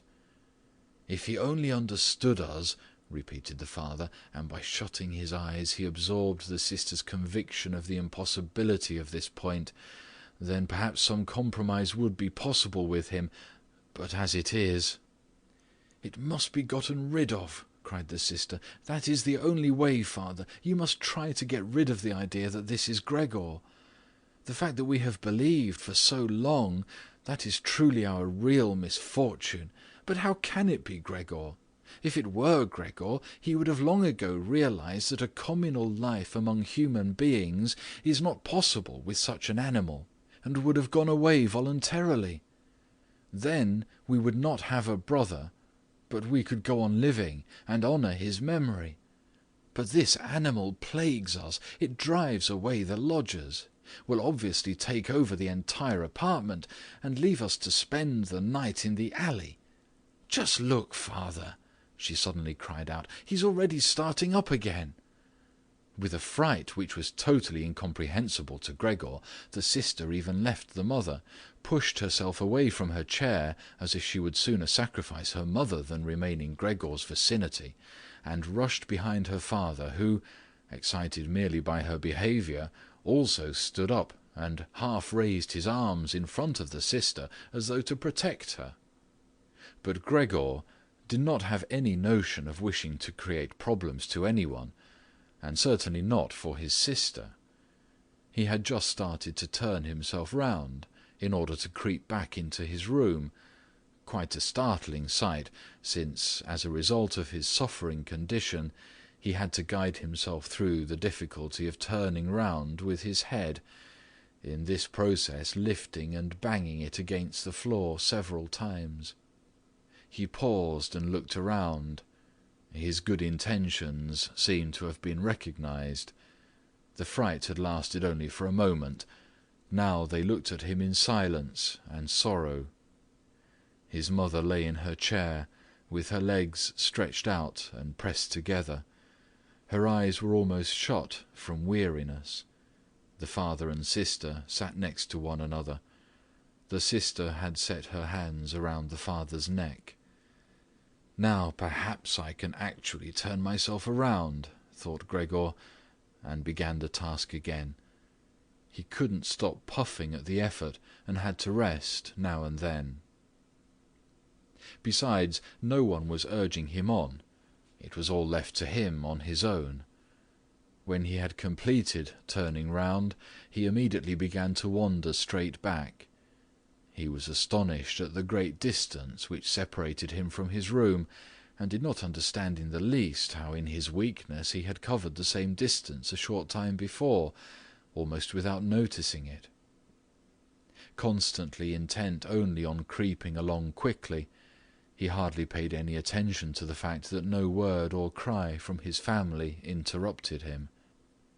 Only when he was already at the door did he turn his head, not completely, because he felt his neck growing stiff. At any rate, he still saw that behind him nothing had changed. Only the sister was standing up. His last glimpse brushed over the mother, who was now completely asleep. Hardly was he inside his room when the door was pushed shut very quickly, bolted fast, and barred. Gregor was startled by the sudden commotion behind him, so much so that his little limbs bent double under him. It was his sister who'd been in such a hurry. She had stood up right away, had waited, and had then sprung forward nimbly. Gregor had not heard anything of her approach. She cried out, "Finally!" to her parents as she turned the key in the lock. "What now?" Gregor asked himself, and looked around him in the darkness. He soon made the discovery that he could no longer move at all. He was not surprised at that. On the contrary, it struck him as unnatural that up to this point he had really been able to move around with these little thin legs. Besides, he felt relatively content. True, he had pains throughout his entire body, but it seemed to him that they were gradually becoming weaker and weaker, and would finally go away completely. The rotten apple in his back, and the inflamed surrounding area, entirely covered with white dust, he hardly noticed. He remembered his family with deep feelings of love. In this business, his own thought that he had to disappear was, if possible, even more decisive than his sister's. He remained in this state of empty and peaceful reflection until the tower clock struck 3 o'clock in the morning. From the window he witnessed the beginning of the general dawning outside. Then, without willing it, his head sank all the way down, and from his nostrils flowed out weakly his last breath. Early in the morning the cleaning woman came. In her sheer energy and haste she banged all the doors, in precisely the way people had already asked her to avoid, so much so that once she arrived, a quiet sleep was no longer possible anywhere in the entire apartment. In her customarily brief visit to Gregor, she at first found nothing special. She thought he lay so immobile there because he wanted to play the offended party. She gave him credit for as complete an understanding as possible. Since she happened to be holding the long broom in her hand, she tried to tickle Gregor with it from the door. When that was quite unsuccessful, she became irritated and poked Gregor a little, and only when she had shoved him from his place without any resistance did she become attentive. When she quickly realized the true state of affairs, her eyes grew large. She whistled to herself. However, she didn't restrain herself for long. She pulled open the door of the bedroom and yelled in a loud voice into the darkness, "Come and look! It's kicked the bucket! It's lying there, totally snuffed!" The Samsa married couple sat upright in their marriage bed and had to get over their fright at the cleaning woman before they managed to grasp her message. And then Mr. and Mrs. Samsa climbed very quickly out of bed, one on either side. Mr. Samsa threw the bedspread over his shoulders. Mrs. Samsa came out only in her nightshirt, and like this they stepped into Gregor's room. Meanwhile the door of the living room, in which Greta had slept since the lodgers had arrived on the scene, had also opened. She was fully clothed, as if she had not slept at all. Her white face also seemed to indicate that. "Dead?" said Mrs. Samsa, and looked questioningly at the cleaning woman, although she could check everything on her own and even understand without a check. "I should say so," said the cleaning woman, and by way of proof poked Gregor's body with the broom a considerable distance more to the side. Mrs. Samsa made a movement as if she wished to restrain the broom, but didn't do it. "Well," said Mr. Samsa, "now we can give thanks to God." He crossed himself, and the three women followed his example. Greta, who did not take her eyes off the corpse, said, "Look how thin he was. He had eaten nothing for such a long time. The meals which came in here came out again exactly the same." In fact, Gregor's body was completely flat and dry. That was apparent really for the first time, now that he was no longer raised on his small limbs, and nothing else distracted one's gaze.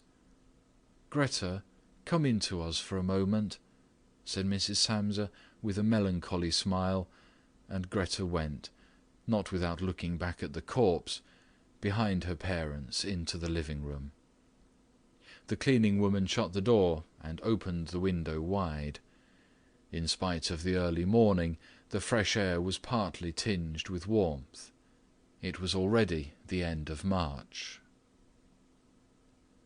The three lodgers stepped out of their room and looked around for their breakfast, astonished that they had been forgotten.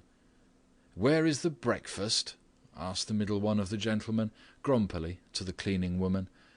However, she laid her finger to her lips, and then quickly and silently indicated to the lodgers that they could come into Gregor's room. So they came, and stood in the room, which was already quite bright, around Gregor's corpse, their hands in the pockets of their somewhat worn jackets. Then the door of the room opened, and Mr. Samsa appeared in his uniform, with his wife on one arm and his daughter on the other. All were a little tear-stained. Now and then Greta pressed her face into her father's arm. "Get out of my apartment immediately," said Mr. Samsa, and pulled open the door, without letting go of the women. "What do you mean?" said the middle lodger, somewhat dismayed, and with a sugary smile. The two others kept their hands behind them, and constantly rubbed them against each other, as if in joyful anticipation of a great squabble which must end in their favour. "I mean exactly what I say," replied Mr. Samsa, and went directly with his two female companions up to the lodger. The latter at first stood there motionless, and looked at the floor, as if matters were arranging themselves in a new way in his head. "All right then, we'll go," he said, and looked up at Mr. Samsa, as if, suddenly overcome by humility, he was asking fresh permission for this decision. Mr. Samsa merely nodded to him repeatedly, with his eyes open wide. Following that, the lodger actually went with long strides immediately into the hall. His two friends had already been listening for a while, with their hands quite still, and now they hopped smartly after him, as if afraid that Mr. Samsa could step into the hall ahead of them and disturb their reunion with their leader. In the hall, all three of them took their hats from the coat-rack, pulled their canes from the cane-holder, bowed silently, and left the apartment. In what turned out to be an entirely groundless mistrust, Mr. Samsa stepped with the two women out onto the landing, leaned against the railing, and looked over as the three lodgers slowly but steadily made their way down the long staircase, disappeared on each floor in a certain turn of the stairwell, and in a few seconds came out again. The deeper they proceeded, the more the Samsa family lost interest in them, and when a butcher with a tray on his head came to meet them, and then with a proud bearing ascended the stairs high above them, Mr. Samsa, together with the women, left the banister, and they all returned, as if relieved, back into their apartment. They decided to pass that day resting and going for a stroll. Not only had they earned this break from work, but there was no question that they really needed it. And so they sat down at the table and wrote 3 letters of apology. Mr. Samsa to his superior, Mrs. Samsa to her client, and Greta to her proprietor. During the writing, the cleaning woman came in to say that she was going off, for her morning work was finished. The 3 people writing at first merely nodded, without glancing up. Only when the cleaning woman was still unwilling to depart did they look up angrily. "Well?" asked Mr. Samsa. The cleaning woman stood smiling in the doorway, as if she had a great stroke of luck to report to the family, but would only do it if she was asked directly. The almost upright, small ostrich feather in her hat, which had irritated Mr. Samsa during her entire service, swayed lightly in all directions. "All right then, what do you really want?" asked Mrs. Samsa, whom the cleaning lady still usually respected. "Well," answered the cleaning woman, smiling so happily she couldn't go on speaking right away. "About how that rubbish from the next room should be thrown out. You mustn't worry about it. It's all taken care of." Mrs. Samsa and Greta bent down to their letters, as though they wanted to go on writing. Mr. Samsa, who noticed that the cleaning woman wanted to start describing everything in detail, decisively prevented her with an outstretched hand.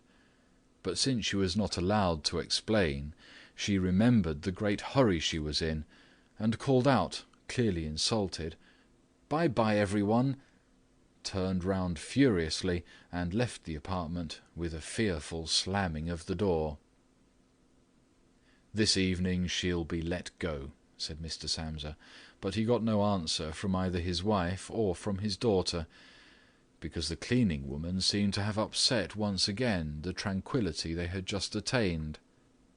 They got up, went to the window, and remained there, with their arms about each other. Mr. Samsa turned around in his chair in their direction, and observed them quietly for a while.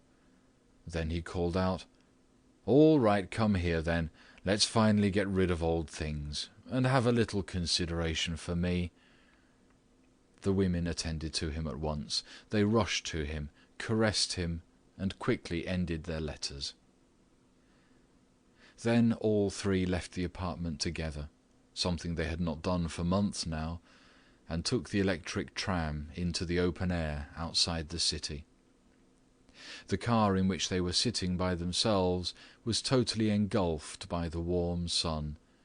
Leaning back comfortably in their seats, they talked to each other about future prospects, and they discovered that on closer observation these were not at all bad, for the three of them had employment, about which they had not really questioned each other at all, which was extremely favourable, and with especially promising prospects.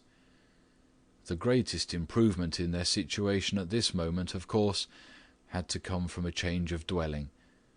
Now they wanted to rent an apartment smaller and cheaper, but better suited and generally more practical than the present one, which Gregor had found. While they amused themselves in this way, it struck Mr. and Mrs. Samsa almost at the same moment how their daughter, who was getting more animated all the time, had blossomed recently, in spite of all the troubles which had made her cheeks pale, into a beautiful and voluptuous young woman. Growing more silent, and almost unconsciously understanding each other in their glances, they thought that the time was now at hand to seek out a good, honest man for her, and it was something of a confirmation of their new dreams and good intentions when at the end of their journey their daughter got up first and stretched her young body. End of The Metamorphosis by Franz Kafka,